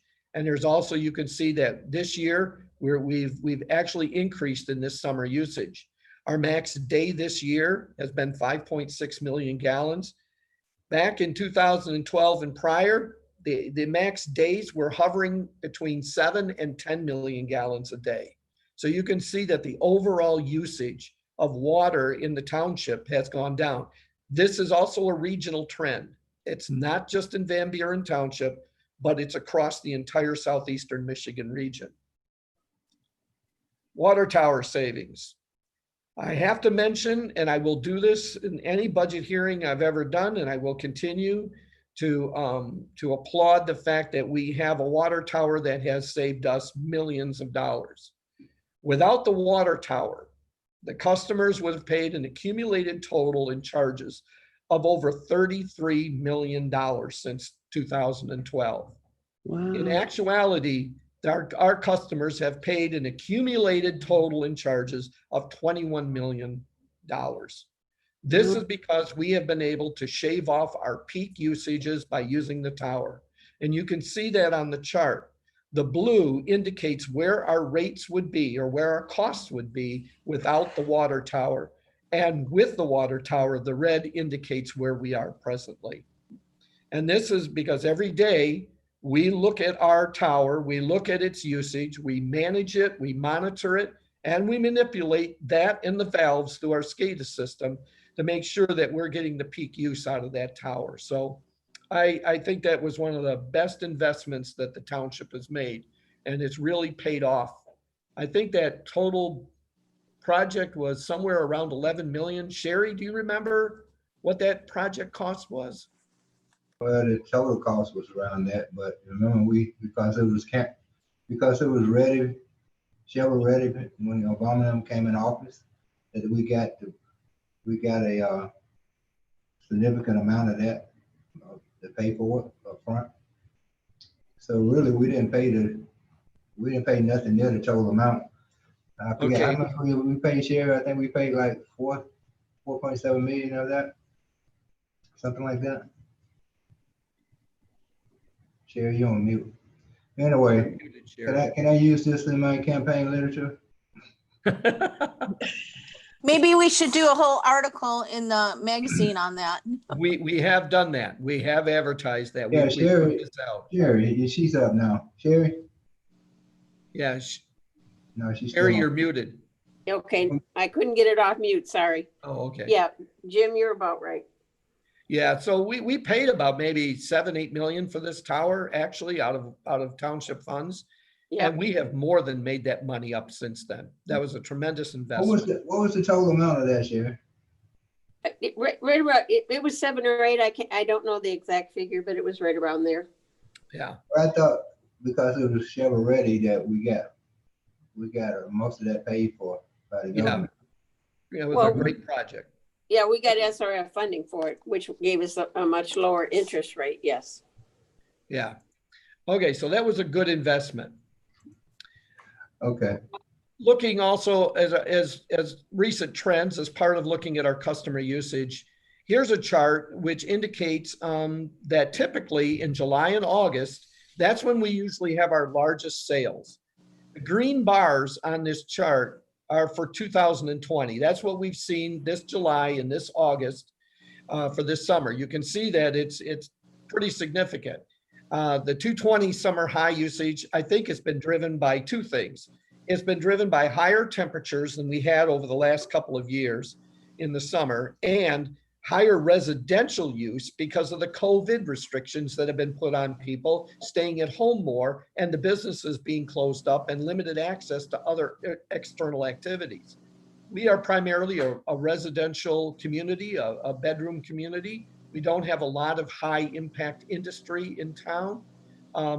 So a lot of our money, our revenue is collected from residential use. And it shows here that the residents have been home a lot more this summer than they have been in past summers, and the usage for these last 2 months are showing that. Here's something that's really interesting.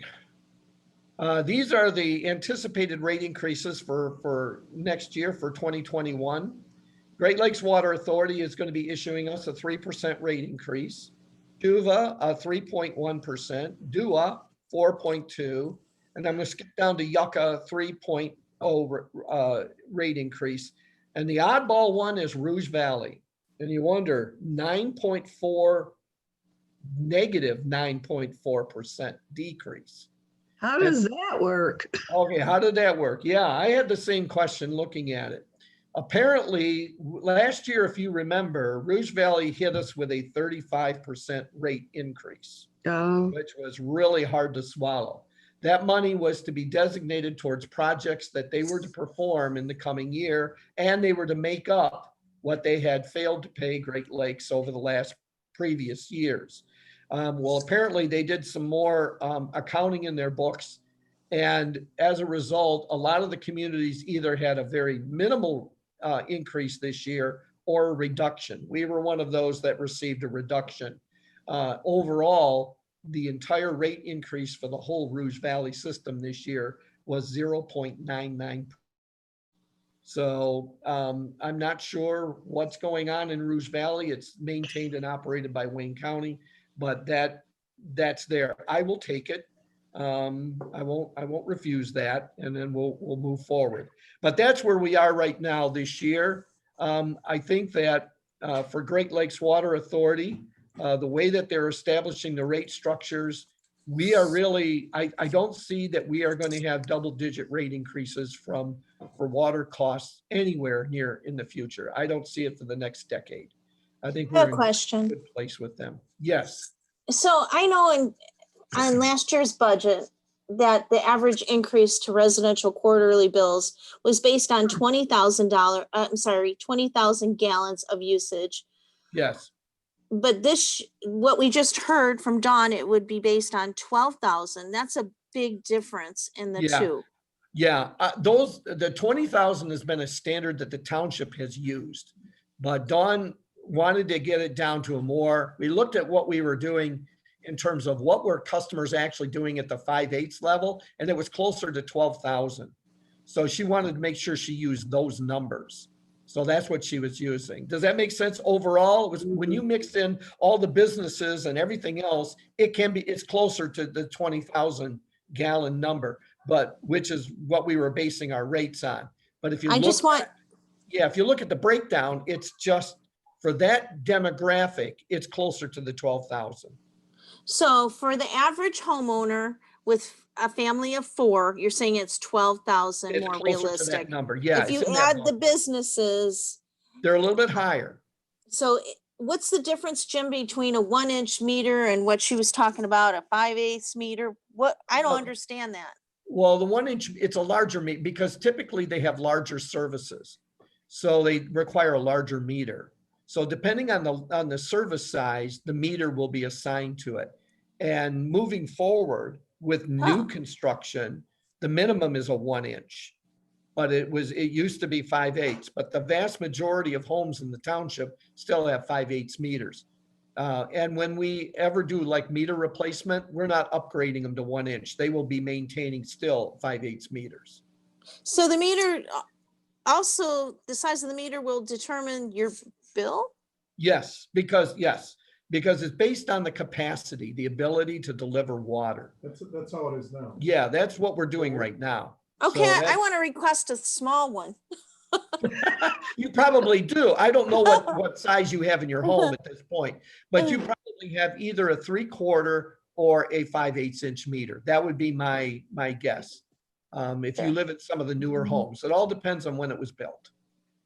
Not so new anymore, but okay, Yeah. thanks, Jim. Sure. Okay, so moving on, moving forward, we talked about capital, and this is to do with our asset management, and we're looking at for FY 2021.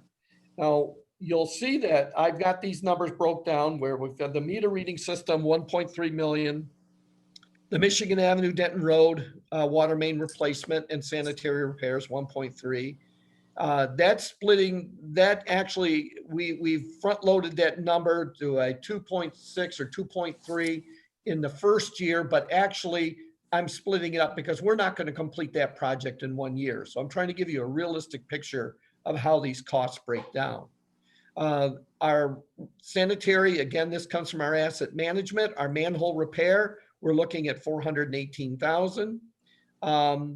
EQ Basin, if we move forward with this project, and we are going to be coming to you with a proposal about the EQ Basin and the North Huron Valley or Rouge Valley pumping station, we are completing that study that you guys authorized earlier this year, and we'll be coming forward. If you decide to take a recommendation or move forward, that's what this $1.2 million estimated cost would be. So this is something that's still out there yet to be decided by the board to do, but I put it in the budget for purposes of making sure you were aware that there was a possibility we might spend that money next year.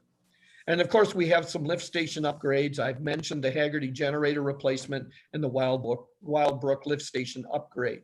So that's going to cost us about $100,000 for both those projects. And the only capital purchases we have scheduled for 21 is to replace 2005 van and a computer replacements, which are rotational. Steve has us on a schedule. And so all in total, those are the capital expenditures that we have proposed for FY 2021. Jim? Yes. Well, we saw the slide presentation. Could you go back? To this one here. We saw the slide presentation by Judy. I can't remember. And I know the meter reading system was in there. I assume the Michigan Avenue Denton Road, since that's ongoing, was in there. Yes. But was the RV pumping station calculated in there? This is part, this was the, remember we had discussions about the EQ basin and the possibility as a result of our sanitary study, we were looking at we may have to increase the size of our EQ basin. That is really not something that we're looking at, but we're looking at repurposing it in conjunction with the North Huron system that may benefit us operationally and financially moving forward. That's what the study was about. So I remember all that. Forward with that project. That's what we're projecting the cost would be. Okay, I remember all that. I'm just curious if that was calculated into your capital improvement project. Yes. Yes, all the capital expenditures that have been proposed here were included in Dawn's calculations. Don, thank you. All right, All of this was included in that. thank you. Okay. This chart here is basically to give you an idea of the breakdown by percentage Your chart's not up. for where our costs are going. You can see that our water operations, our costs are the highest there at almost 40% of our budget is dedicated to that. And you can, that's for the budget. The amended budget, it's a little bit lower. We've made some reductions. And we're going to be reducing that next year in FY 21. But you can see that our capital for both water and sewer are increased significantly. This year, the big driver for the amended 2020 capital budget is because of the meter project. That has really driven our costs up there. So included that in it. And then of course, next year we have a capital sewer budget that has also increased. So you can see that the capital investment is beginning to increase as it should. And that's where you're going to see the most of the money that we're going to be collecting in our rates. That's where our money is going to be going towards reinvesting into our capital infrastructure. You can see that basically our staffing costs stay about the same. There's been no real big cost increases with that. We're still maintaining the same number of staff and we're still in the same ballpark. They haven't changed that much. So the big factor is the change in the capital investment. That's where our big costs are coming from. Okay. Again, you guys have seen both of these this morning. I'm not going to belabor this any further. It's just, this is our long-term plan towards financial stability. You will receive, and anyone who's interested, I can send you this PowerPoint as well. So Could you send it? Yes, I'll make sure that everybody gets it. I'll send it along with the PowerPoint presentation that Dawn did as well. And who did your budget this year? Who did our budget? Was it Dawn? No, I did. Okay. Yeah. Marty and I sat down, we've worked out the budget and we've worked with Matt, and this is what we've come up with as our budget recommendation. Now here's the survey you've all been waiting for. And this, interestingly enough, will be our last slide. Okay, now this here, the blue, are other communities, and this is where these communities are right now today. This is their FY 2020 rates. The orange is if you were to go ahead and add the 8.5% as we had talked about, as the option 2 that Dawn proposed, this is where Van Buren Township would lie if no one else made no rate increases for the next year. This is So, with the increase, the that's right. proposed increase. Ours, Okay. ours is with the increase compared to where people are at right now. At which option? What? So you can see we are still in a very competitive place in terms of our water and sewer rates in the region. Very Was this competitive. option 1 or option 2, Jim? This It is wouldn't have option- mattered, right? This is option 2. Okay. And it all depends on where other people are going with their rates. And you Everybody will have suspect- rate increases of some sort, but this is where we're going to land, somewhere in this area. We'll All either right. be at the bottom or near the bottom or somewhere in this area. And you suspect that everybody will have an increase of some sort. Yes, because everybody else, other communities have either implemented or are in the process of implementing their asset management programs. And so their rates will be increasing as time goes on as well. Van Buren Township will still remain very, very competitive. So with that, are there any questions about what I've presented today? Through the chair. Yes, clerk. No questions, Jim. I just like to comment on your presentation. As always, you always do a good and thorough presentation. I just want to go back to the issue with the water tower you're talking about. I think that's something I see you always focus it, and it's a good focus because it's something that our residents need to know. And we probably should use our communication department, Kevin, to let our residents know how much the water tower, how much money it saves them on a day-to-day basis. Like our trustee Frazier said, we need to educate our residents on what we do, decision that we make, and how it benefit them. I just had Joanne pull that up for me. You're right.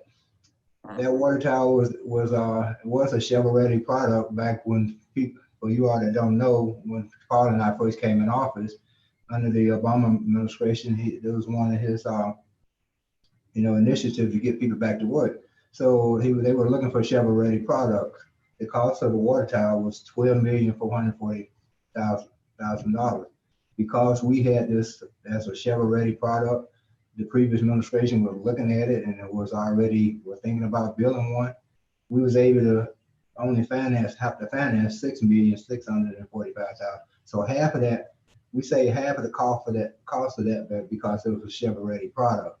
And I think that's something that needs to be showcased and featured and Yes. let us know. Yes. Not only Yes. it's saving them money, but back then that the board made a great decision by implementing this and taking advantage of the shovel-ready product that was there. It's a great deal.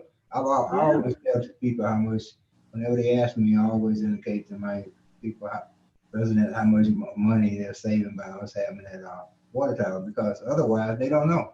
They know we have a water tower. We see water tower when you drive through townships and cities, but people don't really relate to what's the cost significance behind having a water tower. And I think by you highlighting that, Jim, is something that we need to do. We need to take that information and highlight it and educate our residents on why we spent the money and how much it's saving them. Trustee Miller? Good job. As Yeah. always, thanks. I just wanted to say, yeah, that is important information. And that's why we are doing this customer engagement education program moving forward. Elizabeth has been really instrumental in already getting a lot of this information out. We've put it out in the magazine, the VBT magazine. We've put information out in mailings, different mailings that have gone out on the social network. We are utilizing that. Elizabeth's working very closely with them. She's working with me in order to develop this. And this has been a really positive thing. This is without the restructuring that we've done in the department. I'm just going to say this, without the restructuring that we've done in the department the last number of years, I wouldn't have had the time or the resources to be able to make this happen. So this has been really critical for us. So we're making the right moves and going in the right direction overall. And so with Matt taking on what he takes on, with Elizabeth doing her part, and the rest of the staff, I think we're making the right decisions and moving in the right direction. Okay, Very good. Trustee Miller, Under, let's see, under allocated fringes, Jim, it is projected activity for 2020, 206. Requested budget for 2021, 196, 691. But if you look at last year's budget for 2020, allocated fringes were 440. So I don't understand that. So I'm sure Sherry can explain that. Yeah, that number doesn't come from me, so. No. Yeah, that's worked all in. I think that, remember there was a glitch in the system and Nicole had sent out some new paperwork. So I think that should, it should be okay. Yeah, we work off a formula that's provided for us and Yeah. plug in those numbers. okay, it was redone. I do want to remind something about the water tower that this board was very forward thinking about doing. The reason the water tower was successful was because they took advantage of a situation that they kind of fell into, but they were smart enough to figure out how to make it work. Because they were designing a water tower and they had a shovel-ready project at the right time to go. The EQ basin is not slated to go that quickly. It literally, this board allowed us to do the engineering to create a shovel-ready project for the probable next series of giveaways that happen, because the economy, we expected the county to be in a recession right now. We figured that by within the next year, they were going to come up with another one of those shovel-ready things. So that is our shovel-ready project, by the way, for the next time around. And Yes, yes. yes. I just want to let you know that. Are we going to be, I do have a couple of people that I'd like to be considered. Go ahead, Kevin Martin. I'll wait. Director Taylor, thank you for all your hard work. You do a tremendous job. I know you have help. I don't know how you guys do all of this and crunch all these numbers, but moving our township forward, I think this is a great plan. I think option 2 is, at this time, is our best bet. You know, we have to look to the future. We can't just look 1 or 2 years ahead. We got to look beyond that. And our infrastructure is one of our most important assets of the township. So I appreciate the work that you guys do over there. Keep up the good work. And once again, thank you. Thank you. Appreciate that. I do have a request for a change in the numbers. Unless you want to go first, Mr. Miller. I just have a quick question. So I understand that numbers aren't correct and Nicole sends out new numbers, but what is on the, online should be accurate. We should, if we're updating or if there's a mistake made, we need to correct it online as well so that the residents can see what the true figures are and the line items are. Yes. You know, and I think we will, because if I'm not mistaken, Sean probably helped Jim, you put those figures together because he gets those calculations. So Yeah. I will check with him and then we can let you guys know, okay? Yes, Yeah. but just update it online. That's all I'm requesting. It Thank will you. be. Well, All it right. will, or it would go out anywhere, Reg. Well, this was online, so it's not corrected and it was a 2020 budget, so it wasn't corrected. That's my whole point. But I'm Yeah. sure it will be going forward. Yeah, we'll look at it. And looking at our numbers here on the paper that we have, Reggie, they look good. So I'm not sure what numbers you're looking at, but I'm telling you, it's last year's budget. okay. Well, we'll double check because whatever we have printed out here isn't reflecting, I think, some of the things you're talking about, but we'll look into it. Right. Sorry to interrupt everybody, but Nicole would like to state something about the fringes, I believe. Sure. Nicole.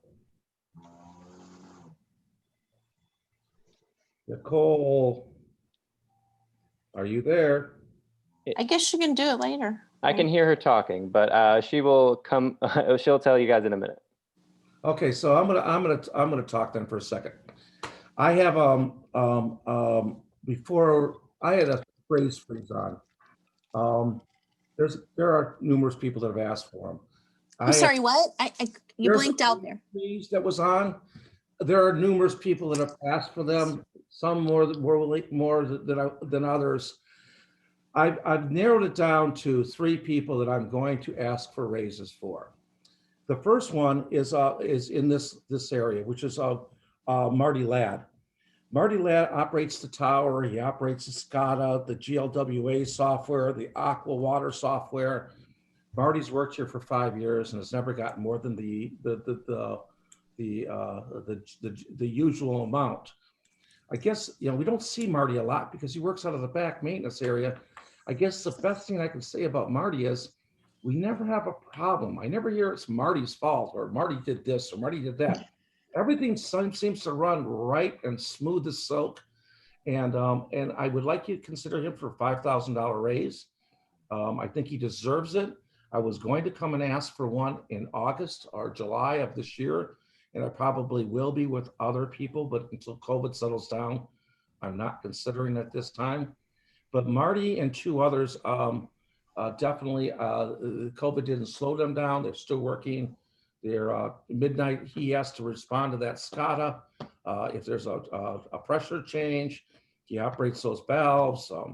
He just does everything very well. And we fail to recognize him probably because he's not in this building very often. So who are the other 2? The other 2 is Elizabeth Renault. Elizabeth is a superstar as far as I'm concerned. She's smart. She's got energy, everything we need. Every project she's been given, she's handled professionally without hesitation. She's one that I would not want to get away. I think I have there's not a clear path, but I think that she's somebody that I want to spend 30 years here. I think that she's going to be running departments someday, not years, but she has that ability. She works for the Planning Commission. I can find nobody that has ever dealt with Elizabeth Renault that has not walked away impressed at the job she's done. And quite frankly, there was almost everybody wanted to give her a raise. I was probably the only one that said no. So, but she's the other one in this department, but she also transcends this department. She handles planning, she handles public works, she handles every single major project we do. I give her specialty projects. She works, I'd say 3/4 of the projects I give her don't come to fruition because when she's done vetting them, it just doesn't make sense. She's just she's a star we need to keep. And there's a third one, and that's Chris Sluto. Chris Sluto, oh God, I'm a plain spoken guy. I'm gonna lay it out there. Chris Sluto came here from the airport, and quite frankly, if anybody comes from the airport and leaves there to come here, I have cross-eyed wondering why. I've never watched anybody more than I've watched Chris Sluto come into this building. He came into a screwed up system. There's attitude problems throughout the building. Public workers were basically getting browbeat. Departments were mad at them. Paper wasn't being filed. Administration wasn't being done. He took over that thing, and I have not had really a complaint about him since he came in. He fixed So he's superintendent of building and grounds department. That Right. people should know what his title is, who he is.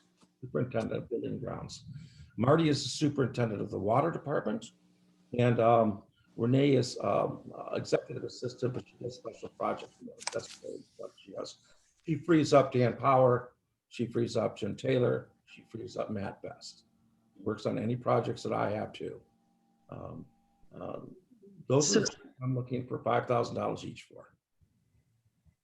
So you're recommending we give them $5,000 and then the 2% on that, right? No, 2% goes away. Oh, okay. I guess I have to have a comment. Yeah, I don't have a problem with it, but what's it say to the rest of the employees that feel they are justified, who went above and beyond this year, that they feel they are due a raise, but they were told there was no raises. It was frozen.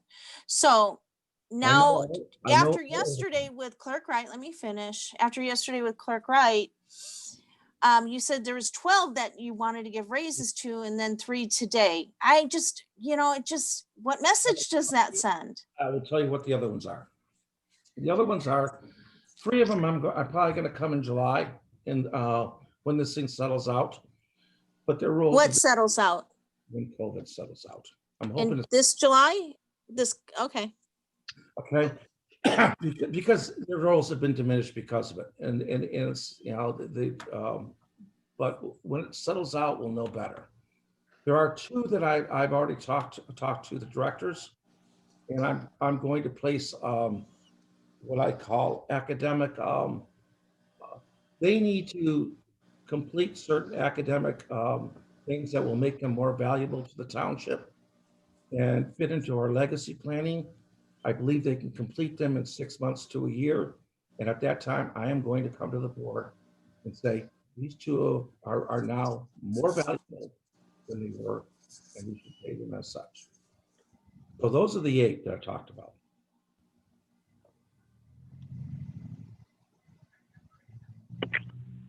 Okay, can you all hear me? Yeah. Yes. Yeah. Could you- I wanted you to finish up before I said anything, but soon as the supervisor's office gets to present, I will go over the rates for the fringes so it can clear up a lot of confusion, because I'm hearing a lot of questions in regarding that particular line item in seemingly every department. So I just want you to know that as soon as I'm able to present, I can kind of answer your questions for you. Thank you, Nicole. So let's get back to the other ones. So those are the 3 that I would like to present for now. Okay, but I will be coming back when the other 2 complete theirs, which one. Complete their education, or what are you talking about? Complete Yeah. what? We have a succession plan in the assessor's office. Okay, and I have 2 assessors that are taking, that are training to be assessor 2s and assessor 3s. Linda's an assessor 4. When Linda leaves, I need to move somebody up. I don't have anybody prepared to.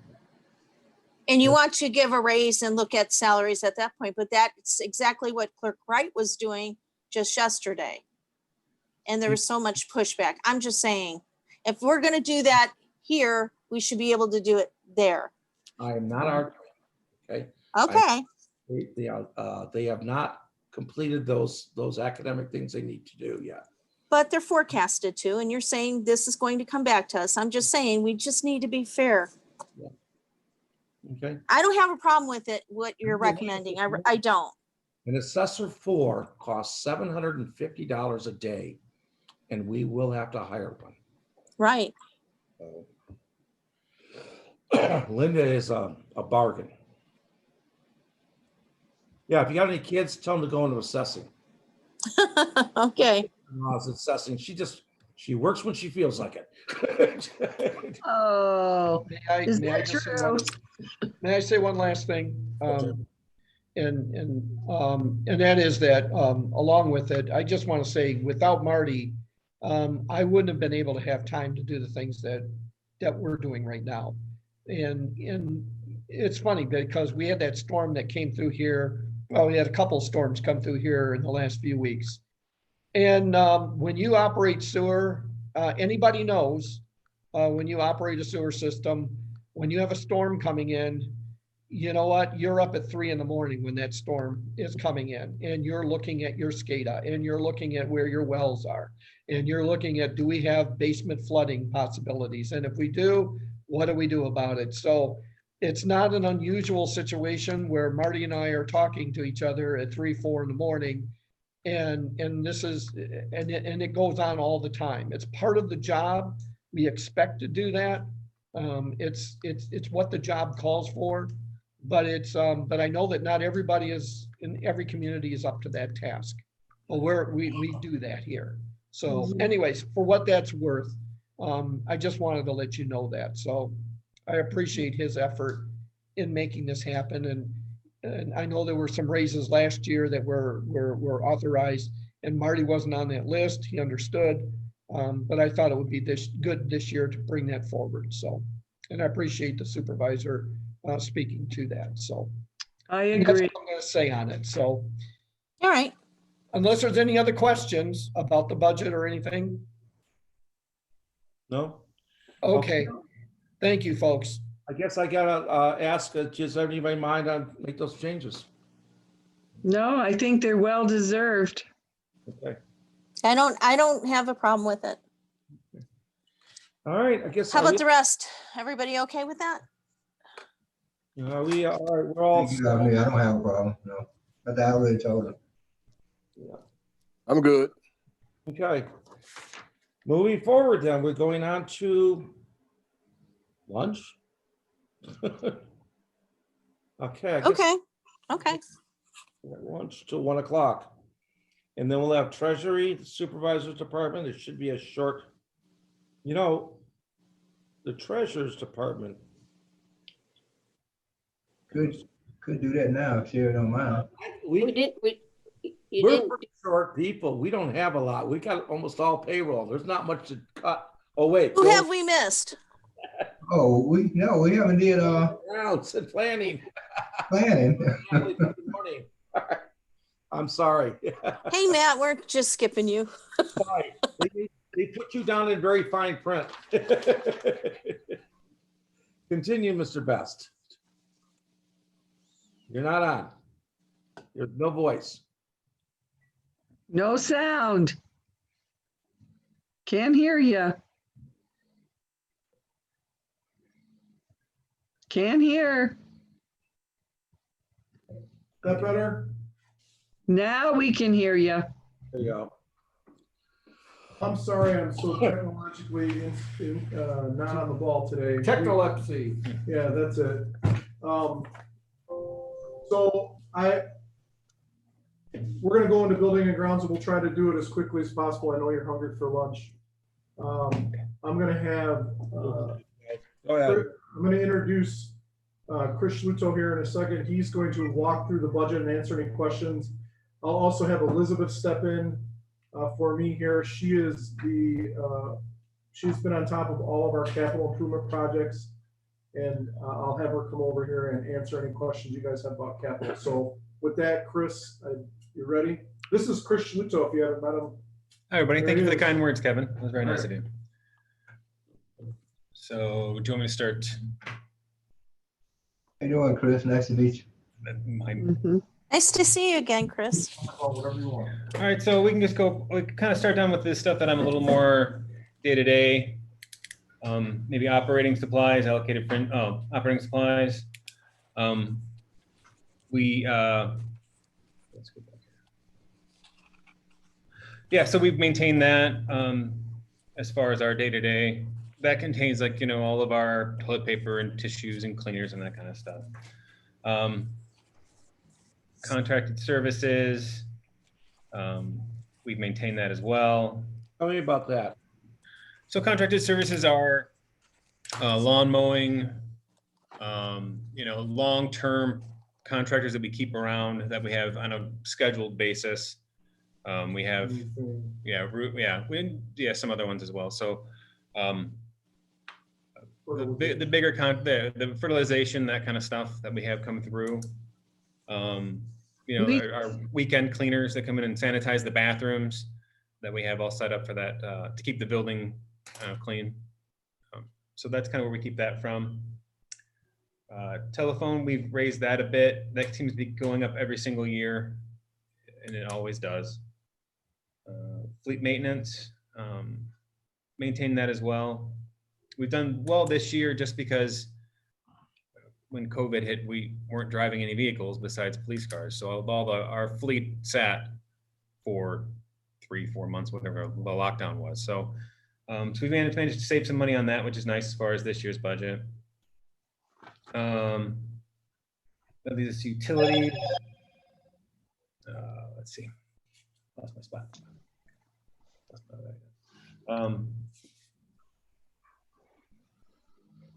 Oh yeah, so utilities, that went up a little bit again. We did pretty good this year. We saw some savings this year just because, again, the building sat. There was no one here to, let the air out, that kind of stuff, or, demand heat. We kept it maintained at a comfortable level, but not too bad. Building maintenance. Again, as the building ages, we've done a lot for the building. We've done a lot of improvements, but there continues to be issues. The building itself, the bones are still aging.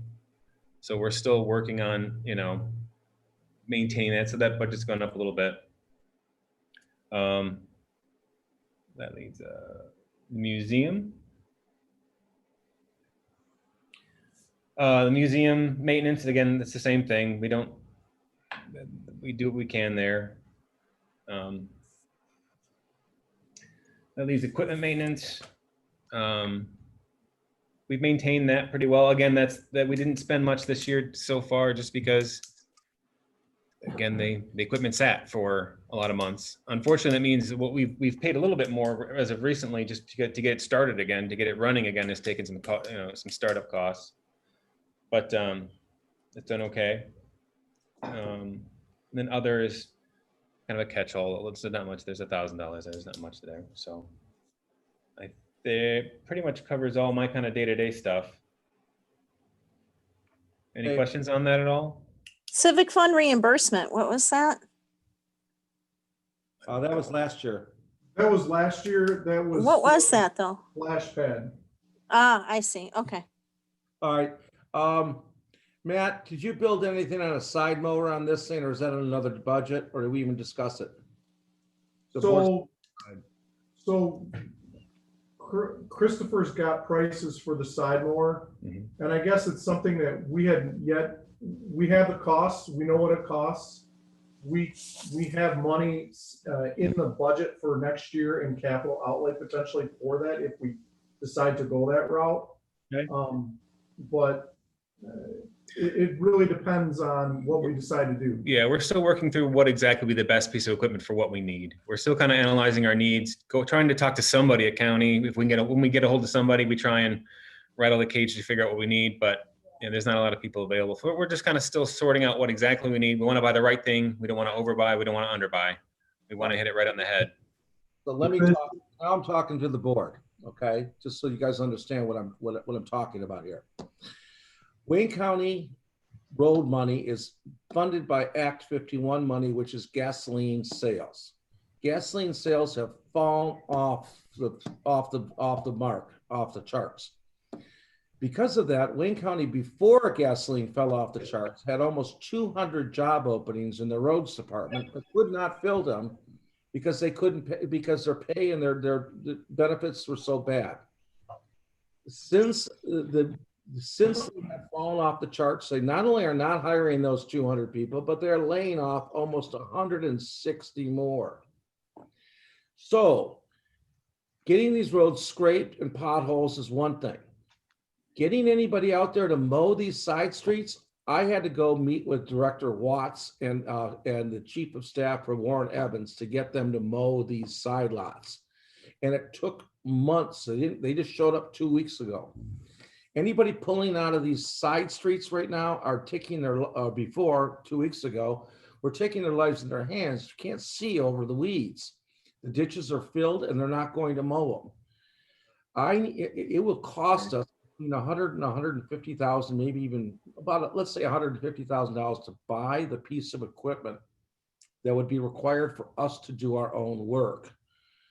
And then we would lose a guy for for a week or two while he went and did it. I need your directive as a board to go take on a job that's already being done that's supposed to be done by Wayne County, but we know damn well now that they're out of this business. I mean, they're going to do it, and they're going to lie and say they're going to do it, but they're going to come in and do 5 feet around the corner, 20 feet down the road. They're not going to do it all. So the question I have then is, there will come a time when I'm going to walk in front of you with about $150,000 worth of bills, and that's what they're for. So should I continue looking into this or what? You can take your time and think about it for weeks, but I need to know. Sherry? Yeah. I just am questioning Well, if they're not gonna do it, are we gonna get reimbursed for them because they're not gonna do it? I can tell you that we are. Or good luck? And I can also tell you that it has happened one time that I know of, and it was in the city of Wayne for the Boulevard on Michigan Avenue. And it was because a guy named Al Haydas got elected commissioner, and before he even took office, he got the county to do a reimbursement to the city of Wayne. That's the only reimbursement I've ever seen. So no. Yeah. So we're gonna try. You know, yeah.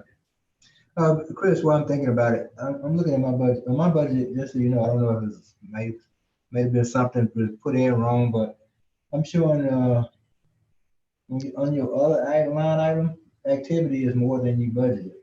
It's 12, 15, and you got 1,000 budget. So I don't know, it may be something that was put into the wrong line item. I don't know. You might want to get with Karen. I don't have the budget. What line item did you say? The other Other. line item, you show activities to date at 12, 15, 29. It's over. Another budget 1,000. I don't know what that could have been. It may have been something put in wrong, so I would. We'll look into it. Karen. All right. We'll look into it. Okay. No, we shouldn't have spent any money in other this year, so that's probably. That's what I'm thinking. It probably was something been Miscoded. programmed wrong. Yeah. Okay, so I just let you guys know that, it's up to you guys what we do, obviously, but I think it's a minimal expense. I wouldn't mind actually buying an asphalt trailer. A cold patch trailer? What? Like a cold patch trailer? Exactly. And get the county to give me free asphalt. They'll do that and then go out and do that stuff too if I have to, because Yeah. I'm not desperate to get. What are you thinking of? What are you considering doing, Kevin?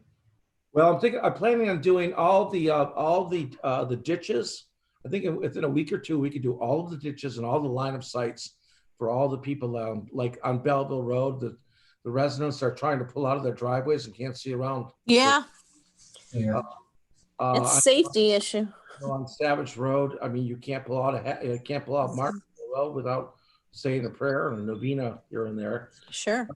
Yeah, I mean, these things have got to be cut. We can't wait for the county anymore.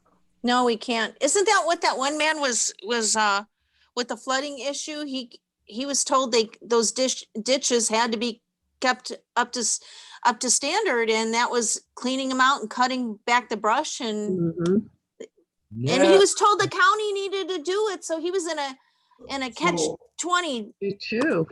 Yeah. He has to do it on his property. The majority of it is on his property that he's supposed to do. And there's a small section on the road side that the county has to do. Well, that's not getting done, so. I know that our Project Real kids, our summer youth camp kids, a lot of what we have them do is cut down weeds around older people's homes that live on major roads like Belleville Road.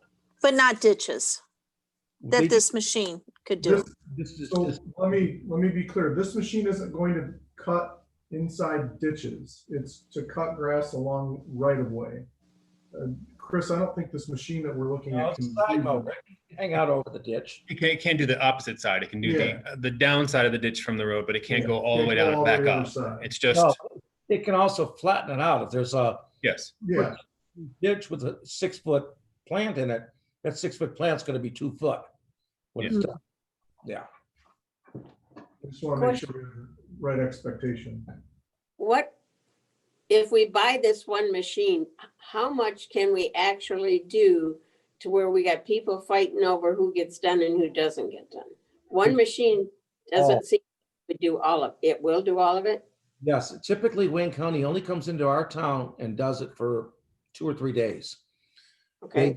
They came in for almost a whole week and they did almost all of it. Within one week, you could do almost every road out there. Now, and that's main roads. Now, if you want to start going into the subdivisions, that take weeks, but our main road grid area you could do. Okay, Supervisor. So how much would it cost to contract it out? rather than investing in machinery and, you know, upkeep and storing it and that kind of thing. How much can we Wages. contract to get it done by a company that does this for a living? I have not found a company. Have you? No, I have not. It's a specialty piece of equipment. In fact, I went to the county and my first question was, can I buy your extra piece of equipment? Turns out they only own one. The county mean there's no- has one? There's no grass cutter in our area that has a machine that can do I can't believe that. They may be lying to me, but they tell me they've got one. Landscapers. I'm not talking about the county. I'm talking about private individuals. I don't know. We could contract with. I The don't know. piece of equipment is not a lawnmower. It is a unique piece of equipment. Chris, you want So it's called a Sorry. flail mower.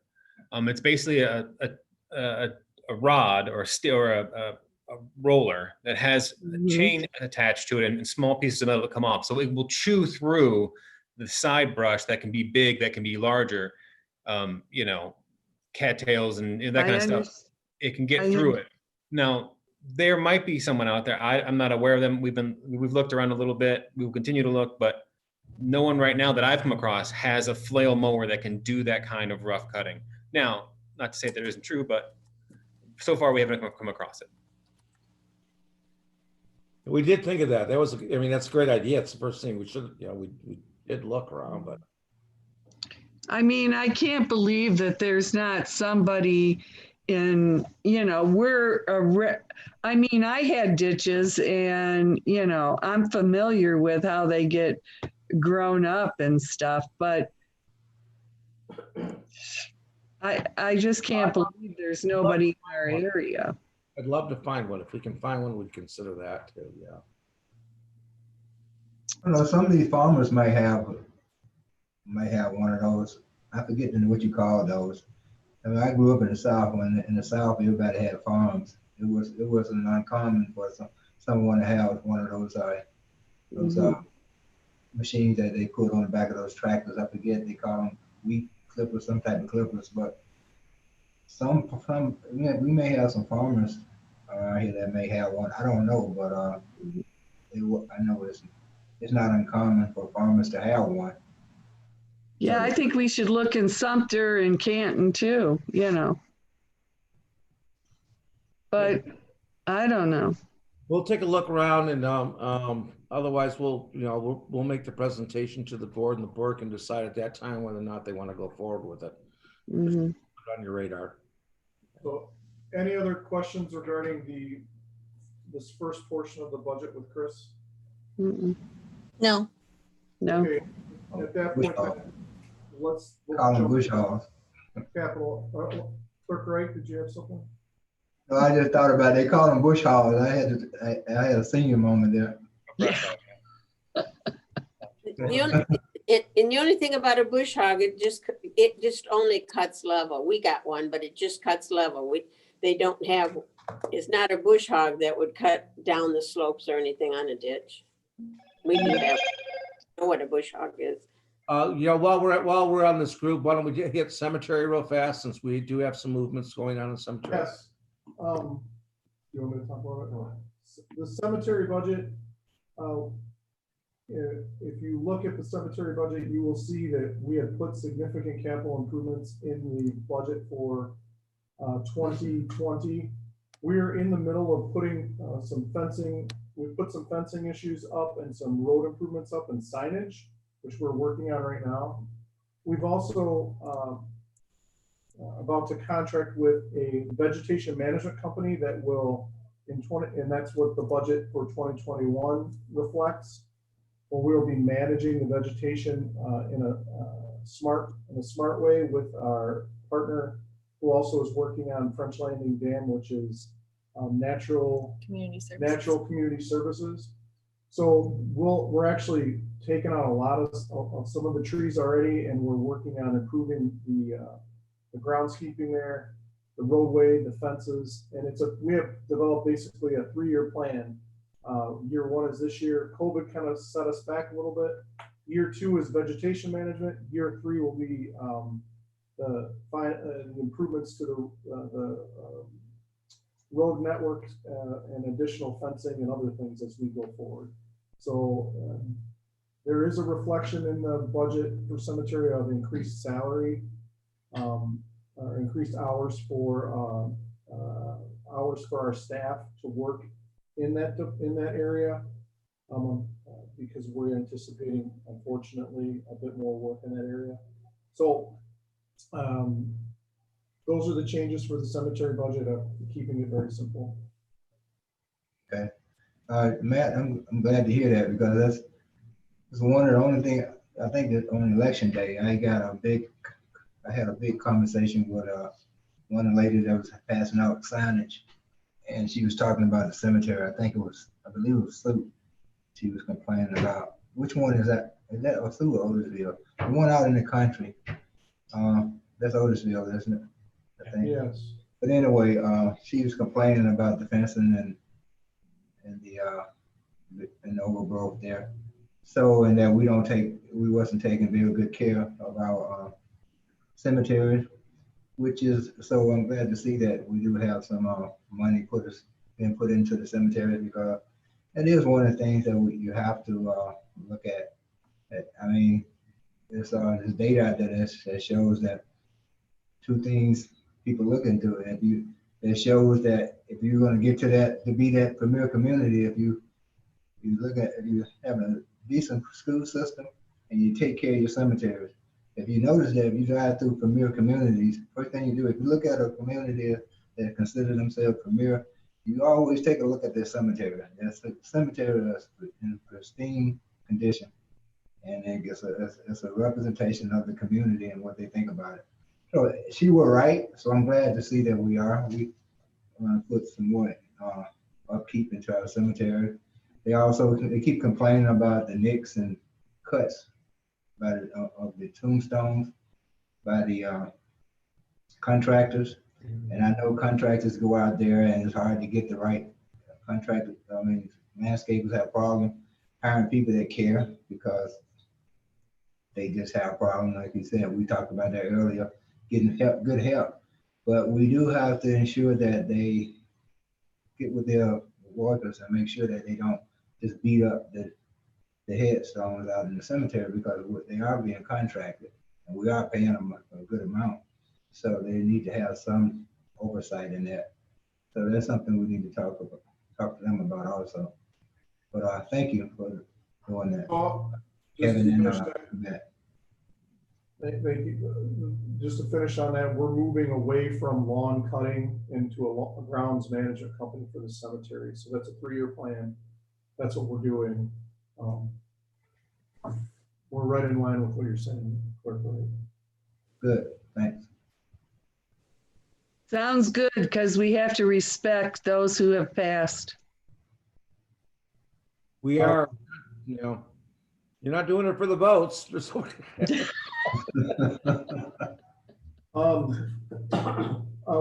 get into capital outlay from the building and grounds budget. Elizabeth.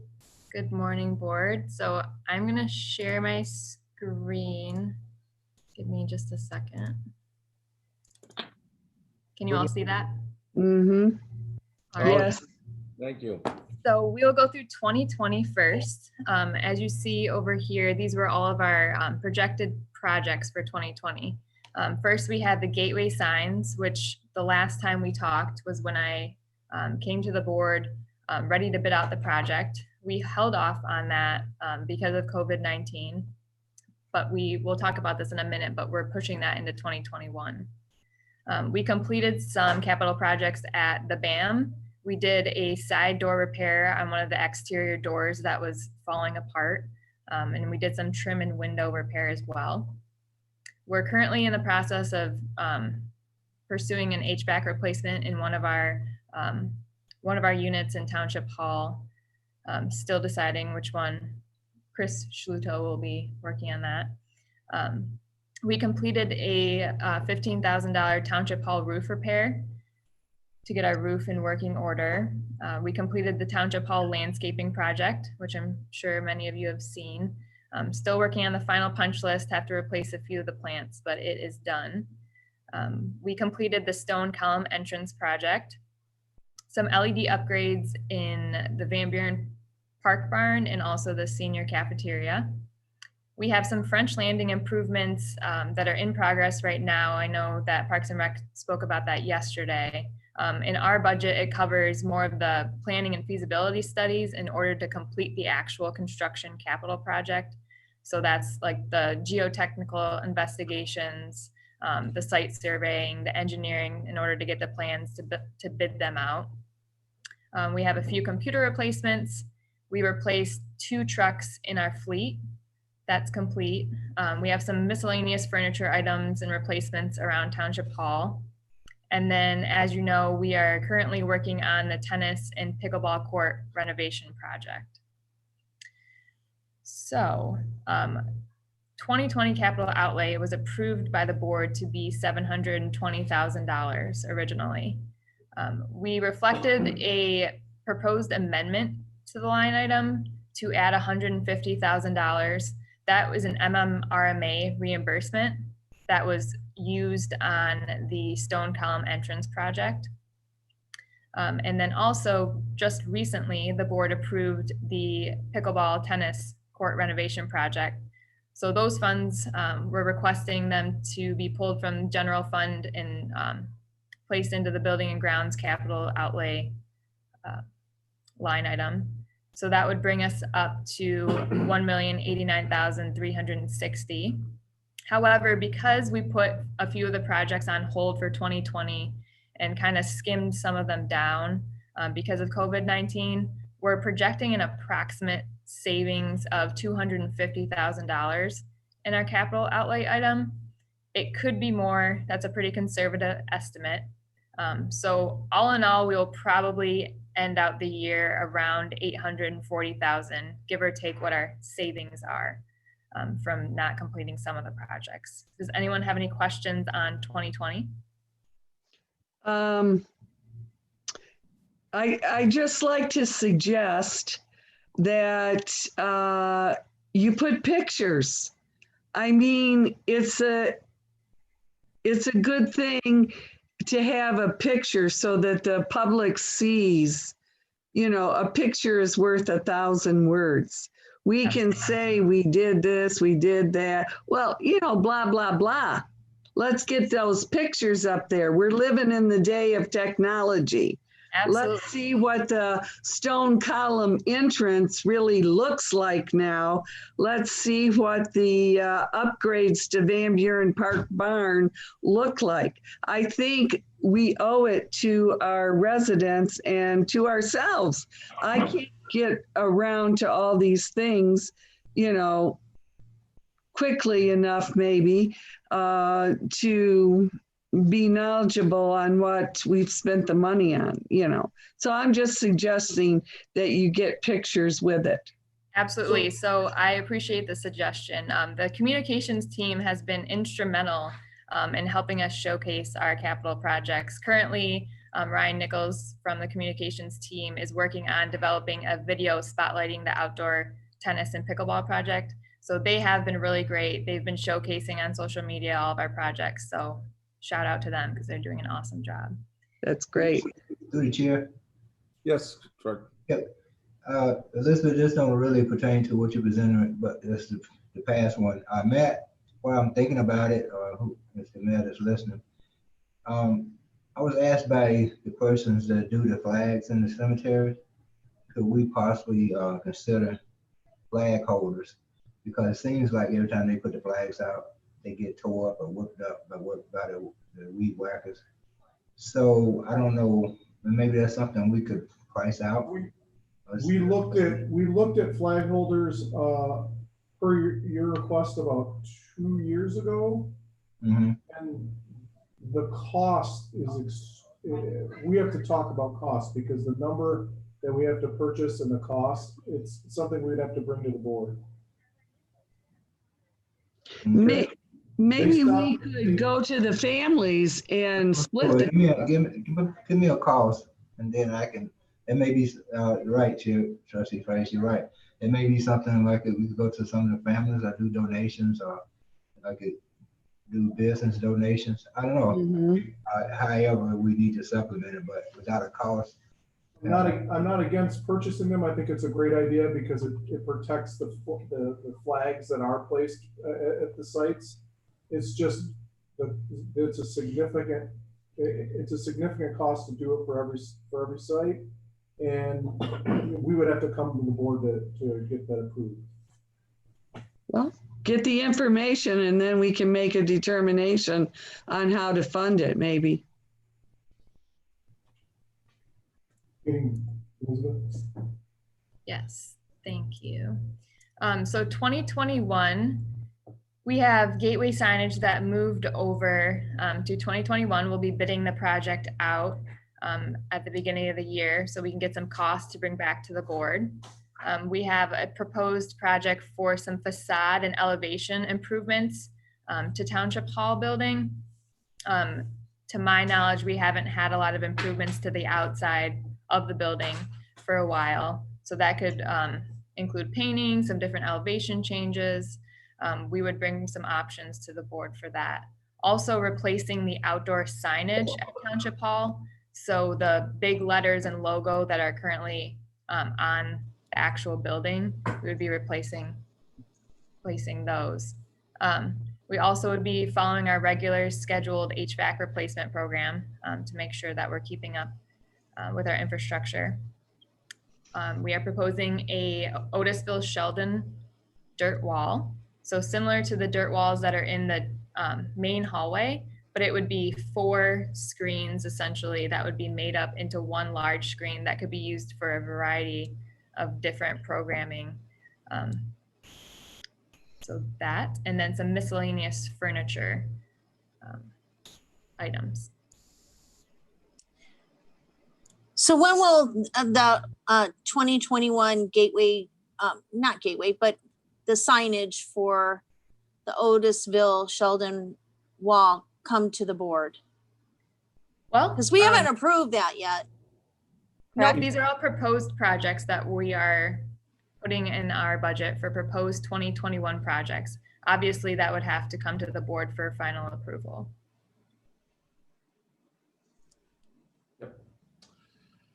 Now we just to let you know, there was some things on the Township Hall we were planning on doing, and we're in the senior Parks and Rec down that hallway.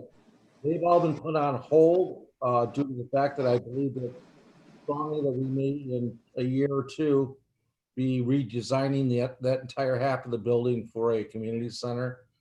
So until we didn't know what we're going to do over there, we've pushed all that stuff off. Oh yeah. Pictures are worth 1,000 words. Let's get those pictures up here, guys. Let's get township landscaping. I'd like to see what we're thinking about doing. A landscape company has, the capability of showing you what your place is going to look like when they're done with it. So we just had that done out front and out back. Yeah, right. It's done.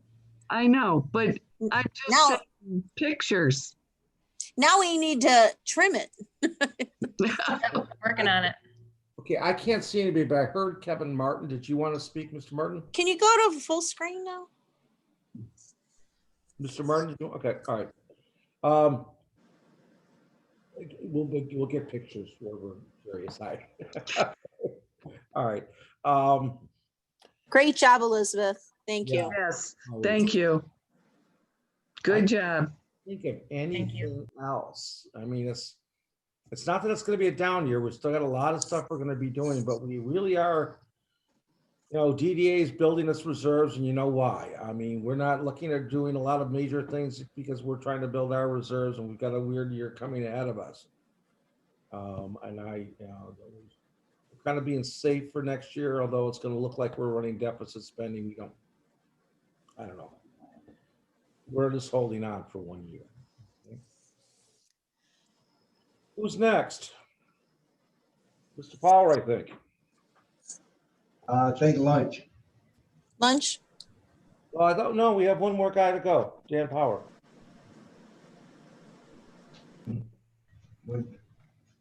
Dan is, what is, presenting what? Dan Powers Planning Development.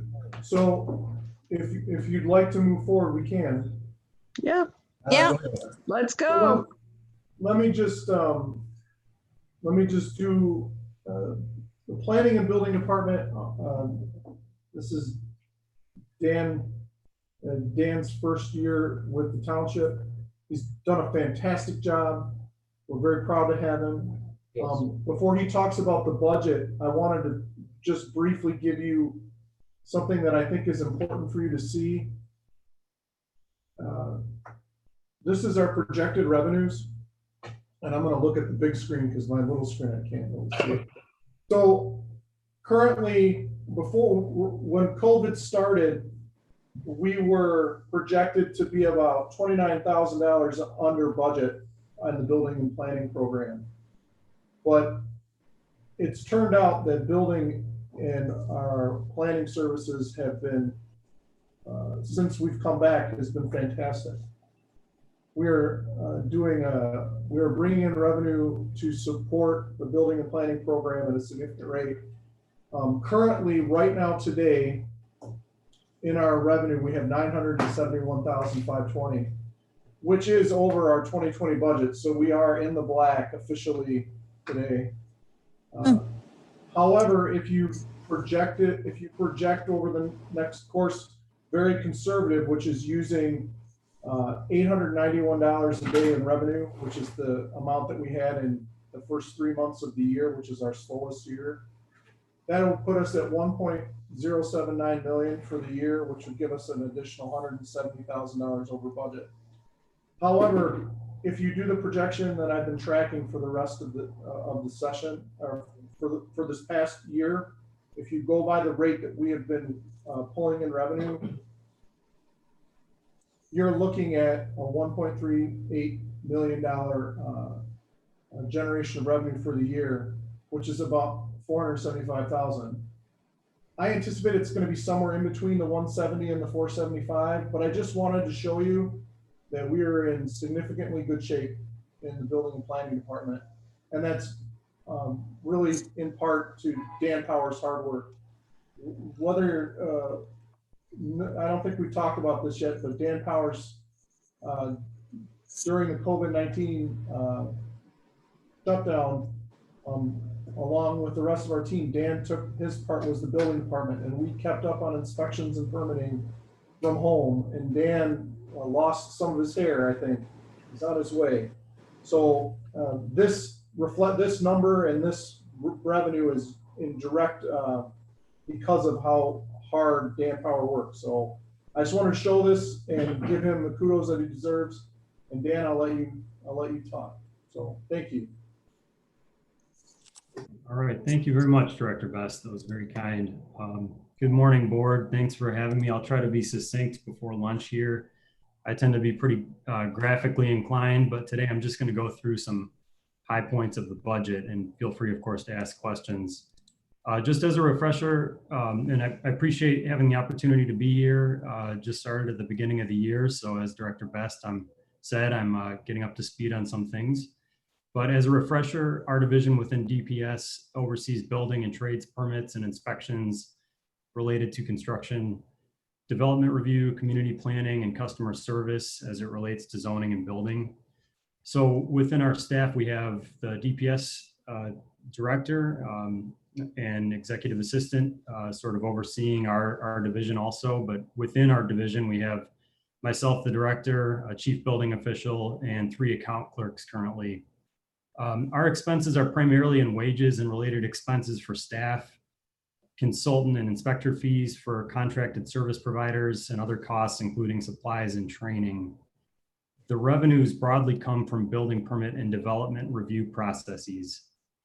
So our budget for 2021 builds off the strong financial success of the past. A lot of this work was done before I got here to put us in a good position that we're in now.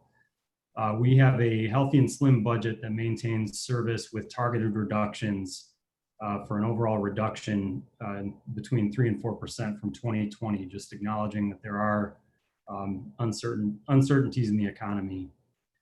Moving into the line item comments, We propose 2% increases for our director, inspector, office wages, which are our account clerks, and the shares of the DPS salaries. While account clerks receive increases, the overall expense related to account clerks due to staffing changes have been reduced, as well as our fringe benefits have been reduced in comparison with 2020. We have unchanged expenses regarding commissions, which are per diems for our boards and our Board of Zoning Appeals and Planning Commission.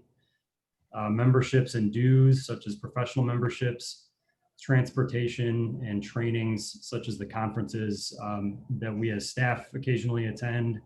And as part of the BZA and Planning Commission obligations, they also have training that we have to fund. So those fees remain unchanged for this year. Contracted services is a expense that is for inspections and plan reviews by our consultants and contractors. This is a pass-through expense, meaning that it doesn't have a direct linkage in our revenues, but it is a expense that we try to prepare for. And it's all the expenditures that go into payouts for these plan reviews and inspections that are, to the extent that we're getting high expenses in contractor services, we should have proportional expenses in permit fees that we are, and permit revenues that we are collecting. So that should be a proportional item that if that's causing more of a dent in our budget, it's also being made up for as a pass-through. We have expenses related to engineers, which are occasional engineering studies that may be required for planning purposes, consultant fees such as for McKenna for the planning consultancy that they provide. Those expenses remain unchanged from 2020. There are no changes in the master, no proposed expenses for the master plan in 2021, as we anticipate that will be complete this year. There are expenses for building demolition, which we sometimes have to tap into. However, we have decreased the building demo expenses from 50% from $50,000 to $25,000 due to $90,000 in Community Development Block Grant Program funding, or CDBG program funding, which they have provided for a wide variety of demolition projects. We have also asked for very minor increases in operating supply costs and capital outlay, and no change to the other miscellaneous supply costs. Again, our department runs primarily on the services that we provide, and there's very little in the way of supplies that we need. So those parts of the budget, although there are slight increases, they do not affect the budget all that much. As Director Best said, we have had a year that, while COVID-19 has certainly affected our operations, after what was somewhat of a standstill, we still had some permits trickling in during the close down period, but then we ramped up quite a bit, and we have a lot of permit revenues coming in now. Development is currently still strong with 24 planning files this year for planning and development projects, as compared with 40 in 2019. So we're tracking with development intensity more or less. And we're working on other initiatives to improve efficiencies in our office, including exploring interactive online zoning mapping and future land use mapping, and other means of educating and outreaching to the public and to contractors. So again, it is a slight reduction in the overall expenses for 2021, accounting for some of the changes that we see, but otherwise we're trying to maintain service and maintain status quo. So within any of those line items, if you have any questions, feel free to ask. Director Power, I'm going to add a couple little things. One, we are in the middle of implementing a building department add-on to BS&A, which will allow our contractors and residents to do online permitting and payment, which utilizes the existing system that Treasurer Bud has set up for online payment through BS&A. So we'll be able to save our residents and customers and contractors time and money. They won't have to travel here to get a roof permit or a permit that doesn't require a plan review. So, and we'll also save time on processing payments. Right now, we have to we process payments here and do a lot of paperwork to get them to the treasurer. The new system that Dan Power, Elizabeth Renault, and myself are working to implement, we'll do that all automatically within the system. So for $8,000, we anticipate saving our staff and our residents time, money. It's money well spent. So we've really found, I think, the sweet spot. By the COVID-19 has kind of pushed that implementation back a little bit because we didn't have permitting for a while, but I anticipate us implementing that before the end of the year. So that's a fantastic thing. The second thing that I think is important to talk about is the fact that this budget, as well as all the other budgets that you've seen, even with, and I did the quick math, even with the projected raises that Supervisor McNamara is proposing, all are at a reduction in cost from last year's budget, but still providing or increasing the level of service. That's something that Dan, I know, wanted to have in his budget, Chris wanted to have in his budget, and Jim wanted to have in his. So I think this one illustrates it the best. We have reduced the cost of these things, so, and kept the level of service the same. So that's, I just wanted to add those two things. Those are important, though. I'd just like to say I really appreciate the effort that you're putting on providing service to our residents. That seems to be a reoccurring theme that you're focusing on, servicing our residents. So I appreciate that. Through the chair, I'd just like to say too that Dan has done a good job. The Planning Commission, we haven't missed any, and we've kept on the demands that the public have wanted. And big thanks to Dan, and I know Elizabeth had something to do with that, and the whole department. So it's been a real pleasure as a part of the Planning Commission that we've been able to do what we've been able to do. Thanks.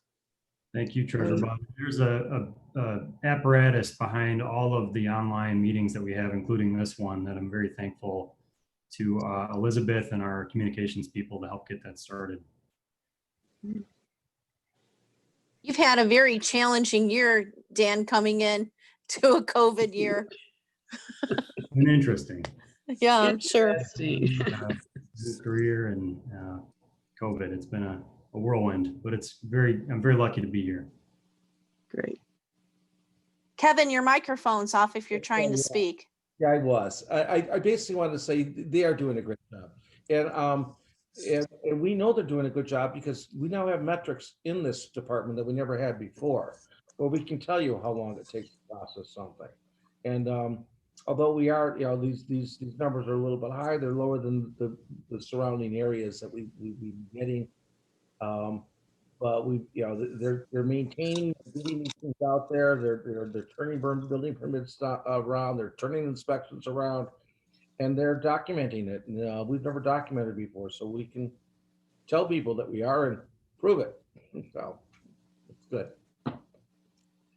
Anybody have questions? Okay. No. Hearing none. So it is lunchtime. I will tell you this. You have about 30 more minutes to go if you want to power through, or if you want to just wait until 1 o'clock. What do you want to do? Power through. Wait.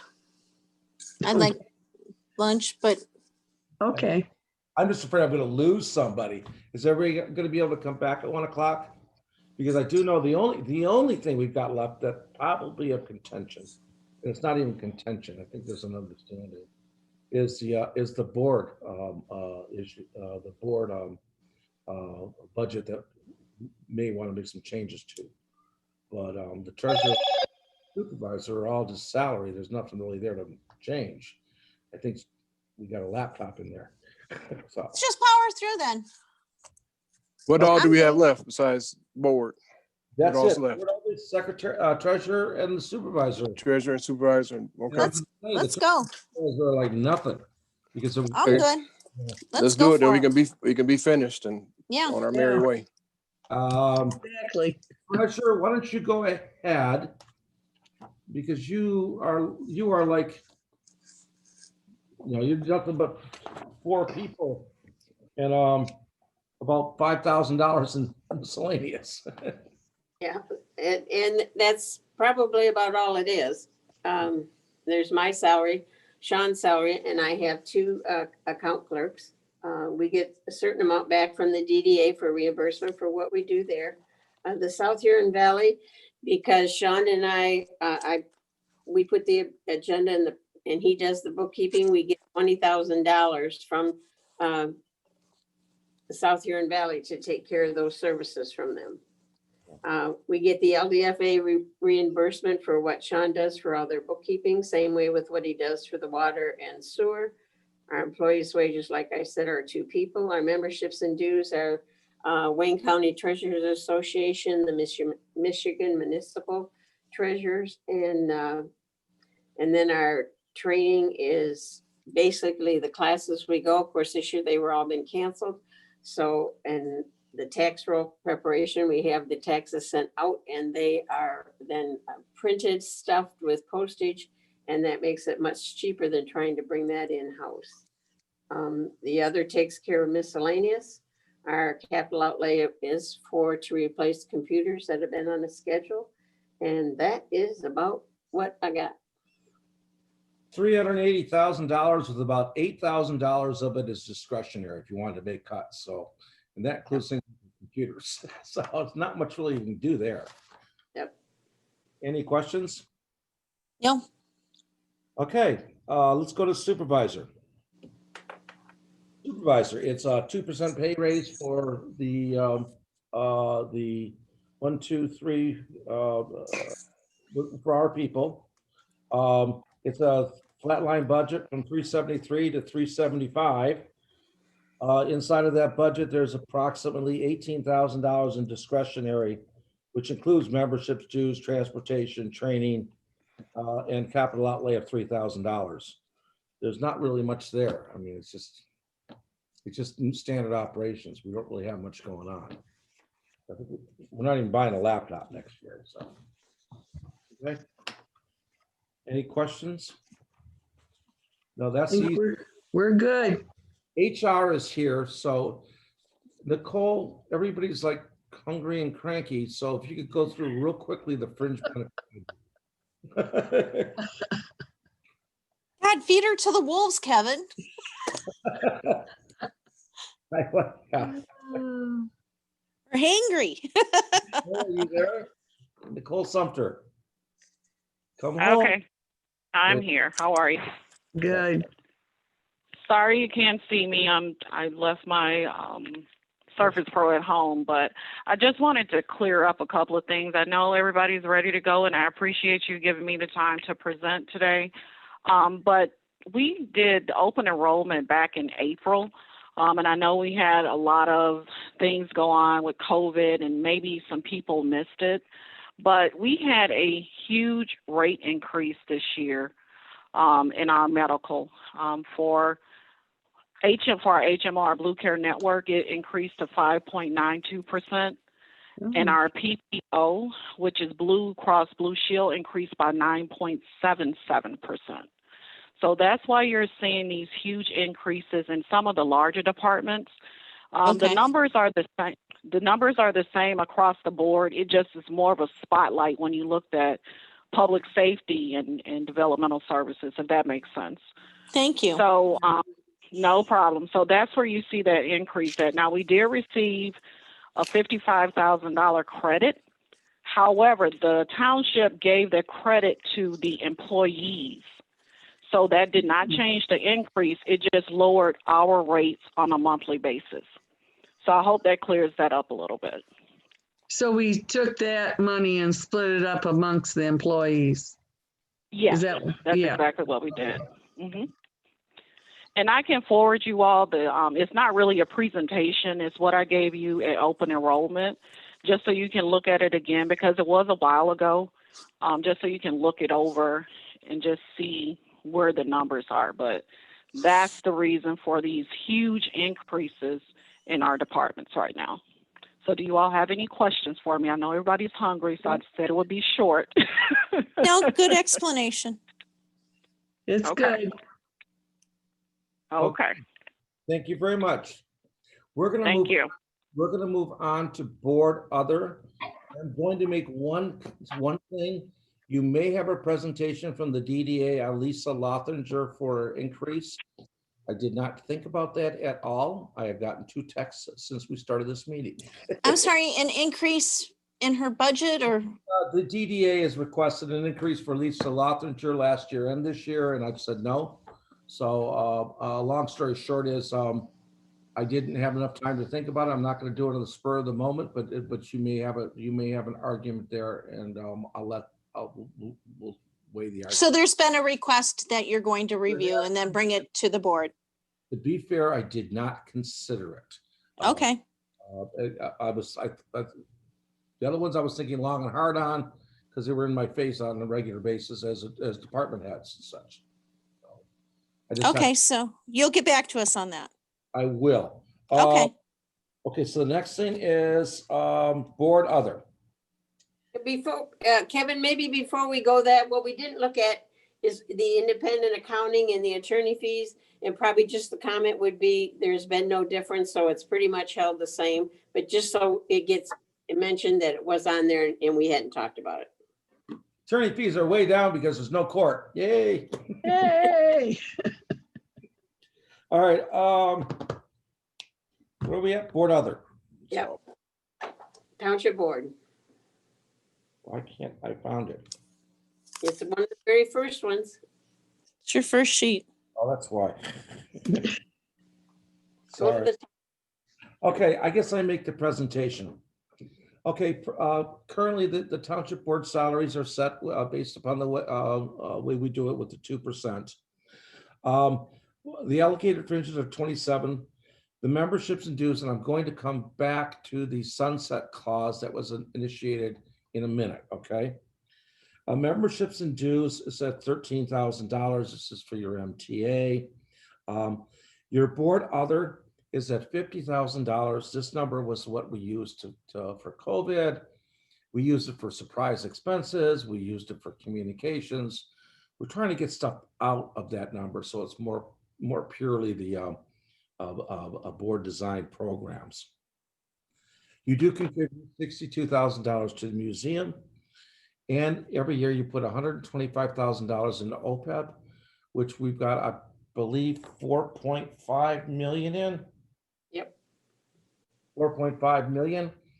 The actuaries will re-look at that in a couple of years. I believe we're going to be looking much better than we did because of what we implemented here. Gap insurance now for retirees and the ending of the lifetime retiree medical going forward. So now I bring you back up to the beginning on the township board salaries, the fringes. By vote of the vote, we initially ended those, so I couldn't put those into the budget. I believe I would like to make the offer though, because retiree medical has gotten so expensive that I would be willing to support to the board a $300 a month in lieu of medical and eliminating trustee medical. We've got to eliminate trustee medical. I mean, we don't have to, but it could be $100,000 a year if we ended up with a board that actually took it all. And I believe that this board is not in that position. They're not, it's time to just get it done with. We put in a gap, it makes it a little bit fairer. And I would hope that you guys would fall on the sword and take that deal. But that is what I would back and like to present to the board. Any comments? Do we have anybody that takes the medical? Yeah. Yes, we do. Okay, well, I mean, that might not be good for them. I'm just saying. Next year's medical at the rate that is currently being taken would be $27,000 a person. The only comment I think I would make is that this board did vote to make it sunrise at the end of this term. So I think if the supervisor wants to offer $300 a month for the ones that are coming in and that would want to take it, because I don't know how many, how that works out with who comes on, what they're gonna wanna take. I guess that's fair because we did all vote to have it sunset, which meant that the trustees wouldn't get it. At the end of this term, right? Correct. That's when we said it was Sunset. But correct. we determine what we should do going forward. And I'm okay with the $300. And I think you were too, Sherry. It'll Yeah. save the township a lot of money in the long run. Okay with it as well. I'm good. Okay, All right. I'll have the budget amended for that change. Anyway, So I do have a question though, under memberships and all that. There's still conferences I want to attend, and I'm sure Kevin Martin and Sherry Fraser will too, that will be online. I know there's one coming up September 9th. There's still money in the budget to do that with, correct? yes. And we've Okay, never, so we're not eliminating. I know there will be some left over, but we're not eliminating total. we almost never say no to training. We love training. The smarter we are, the single I think so. as a whole. And the real expenses will stay under our budget, correct? They got moved over to mine, and I didn't want that to happen, but it did. Well, we can move it under Parks and Rec. No, I just You're thought, okay with that? I'm okay with leaving it wherever you put it, but I thought it was a board program. That's fine. I just, we talked about it. And, all right. It's a nice feel-good program, so. Mhm. Yep. So I was reminded by text that at the end of the budget hearing, we all basically have a conversation about the budget and make any mentions that they want about where we're going, what we're doing and such like that. So I guess I'm going to ask, does anybody want to make comment about the budget or any changes or differences? I do. Sure. So what impressed me the most was that we have employees where we were able to showcase. I think that's important because all year long we hear bits and pieces, but sometimes the budget time is the only time that we can point out, and they can point out what they've done, how they've worked throughout the year on different projects. So I liked hearing from Ryan and Alicia, and also Matt Best. And to hear that the BSNA add-on for online payments will be implemented this year means that we will have employees do other things other than just processing. So you'll have less people at the desks, but it makes things more streamlined and it frees people up. So I like that. On the raises, I would like to see a better process than what we had this time. And I understand it's a COVID year and things were thrown at us at the last minute, but I still think there's other people that need to be recognized and considered. So that being said, I think everyone's done a wonderful job. Each department did a great job considering the circumstances and presenting their budget and answered all of our questions. So I appreciate the board's hard work and being able to be so patient as well. Doing it this way, it's not easy to sit at a tablet for hours on end and go through this. So I think everyone did a great job, and it also is great to see how much we have done as a board. It's incredible the projects that we were able to work on and approve. So, kudos to all of us too. We forget what we do throughout the year. So maybe when the time comes, Kevin, we can do another presentation to the community like you did. Which year was it? I can't remember, but it was wonderful and people are still raving about that. So maybe once things get back to normal and you said in July, maybe we can do a showcase of where we've been, how we got here, and I think that will be helpful. Even though we had to swallow the biggest bitter pill, I thought, so early in the morning on the water presentation, but at the end, we all agreed and we all saw the logic in that. So I don't know if telling us ahead of time would have been any better. I think maybe the way you did it was great because, you had a fresh mind, you had, you were open to it, even though at first it was like, holy cow. So great job, everyone. Okay. I'd like to make a comment too. It's just like with my staff, I mean, we had to be here because the payments were coming in, they had to be recorded. I had people calling saying, what am I doing about my payment? I said, we're here, the payments will be recorded. In a couple of days, you could check again, but I can tell you your payments are going to be recorded. So, a big hats off. I know other staff were in the building and hats off to them too, but some days were real stressful. And I think a big thank you to my staff because we were here, we were working in shifts. We're still kind of working in shifts, but there was never, when we weren't here, at least 3 days a week, sometimes it was more. So we were getting the people's work done. Absolutely. And you've all been keeping safe and Sherry, in all the years that you've been here, this is your first COVID. This is the first time you can't say, oh, I remember back when, or this happened. This was a doozy of a first for all of us. Never. Martin. Trustee Martin. The old adage is when the going gets tough, the tough get going. And I think our township staff has been the epitome of that adage. I would like to say 4 years ago, we had a budget binder that was like 4 inches thick, and it was very disjointed, I guess, or whatever. Over the last 3 years, we've streamlined the process. The directors and the staff has done a tremendous job of. That's Dan Selman. He's and actually Sean too, but Dan's the one that puts this together. He lives and breathes it.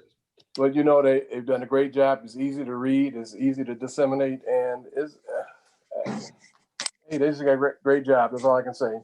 I think that we have a comprehensive plan, especially in the water and sewer department, that we need to move forward. I think the 8.5% increase is the way we should go.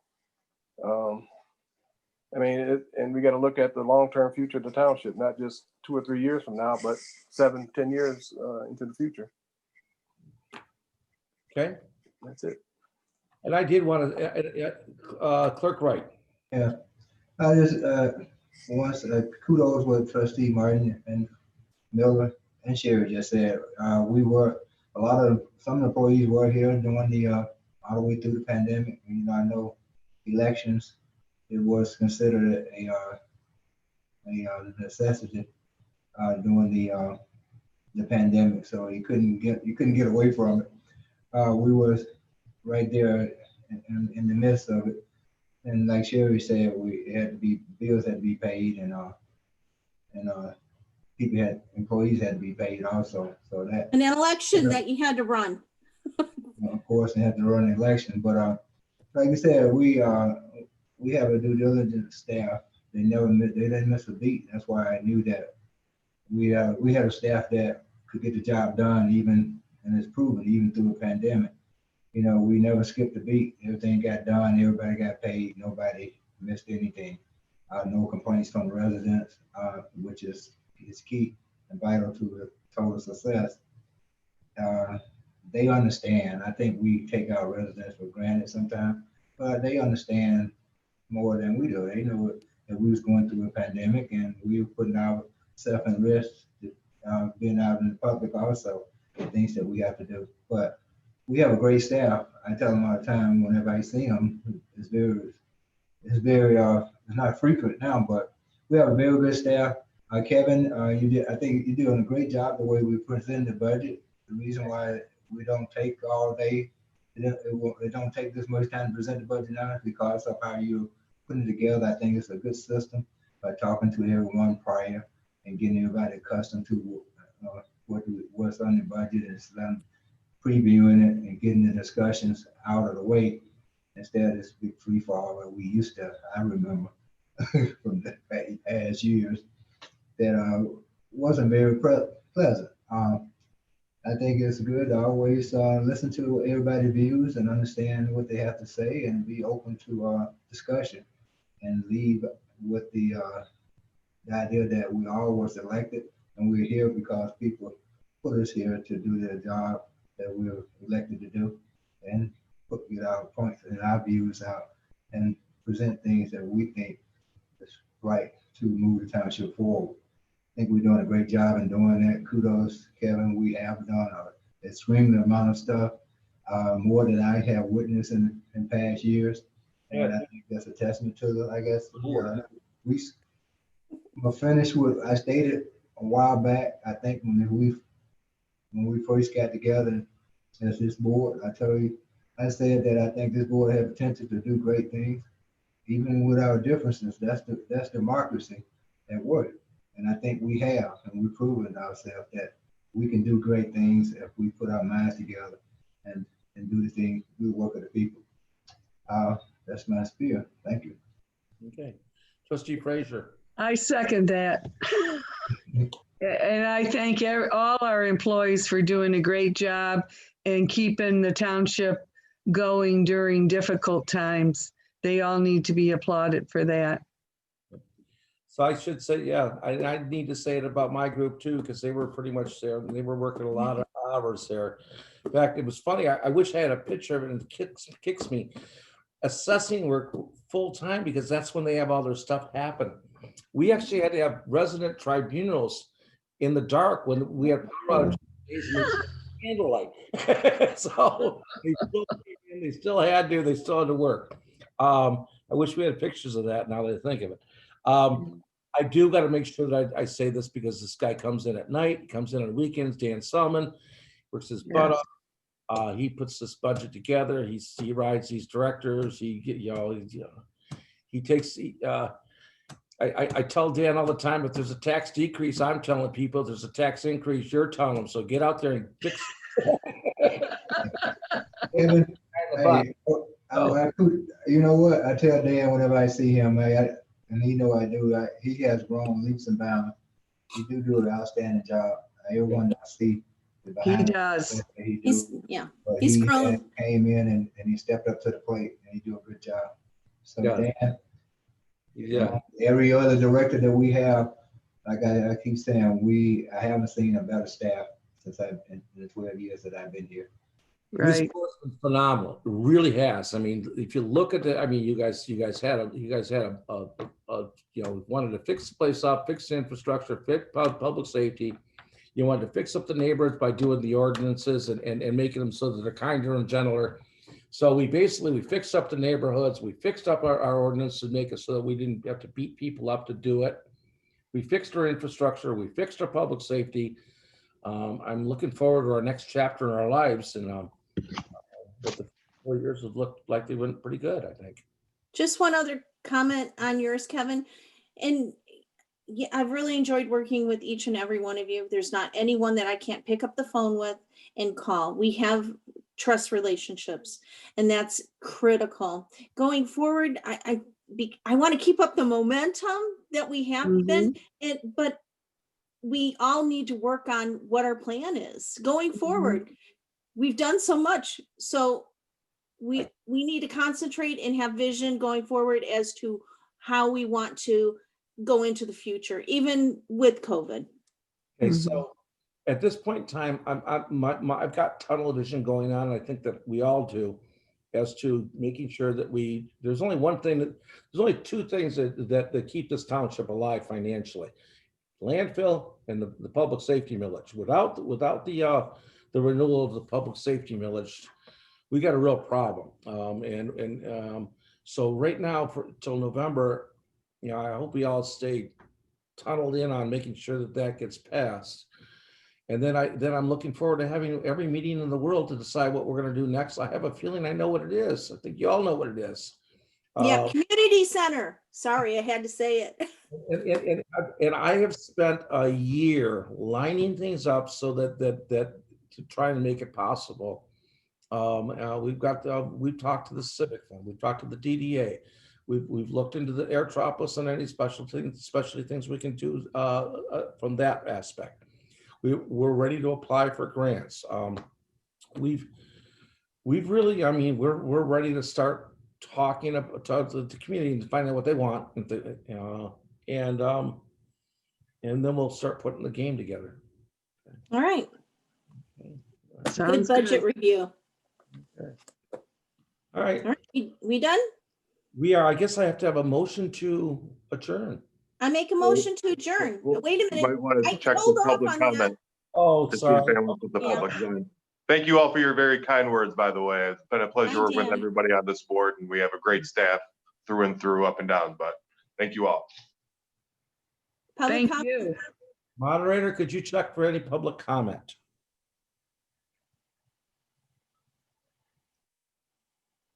Moderator. Yes, we do have one. Oh, okay.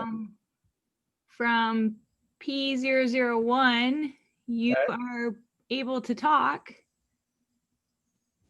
Go ahead.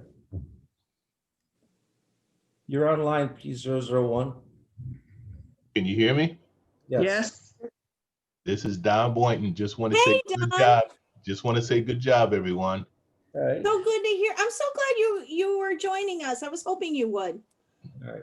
Yep, I've been here for the past 2 days. It's been Great. So fantastic. you were 001. All right. Okay, okay, Agent P0001.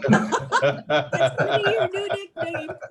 We're gonna put that on your nameplate. Yeah, your shirt will say P001. That's the P0001. There you go. Yeah, yeah. By the way, P0001, you better send me your shirt size.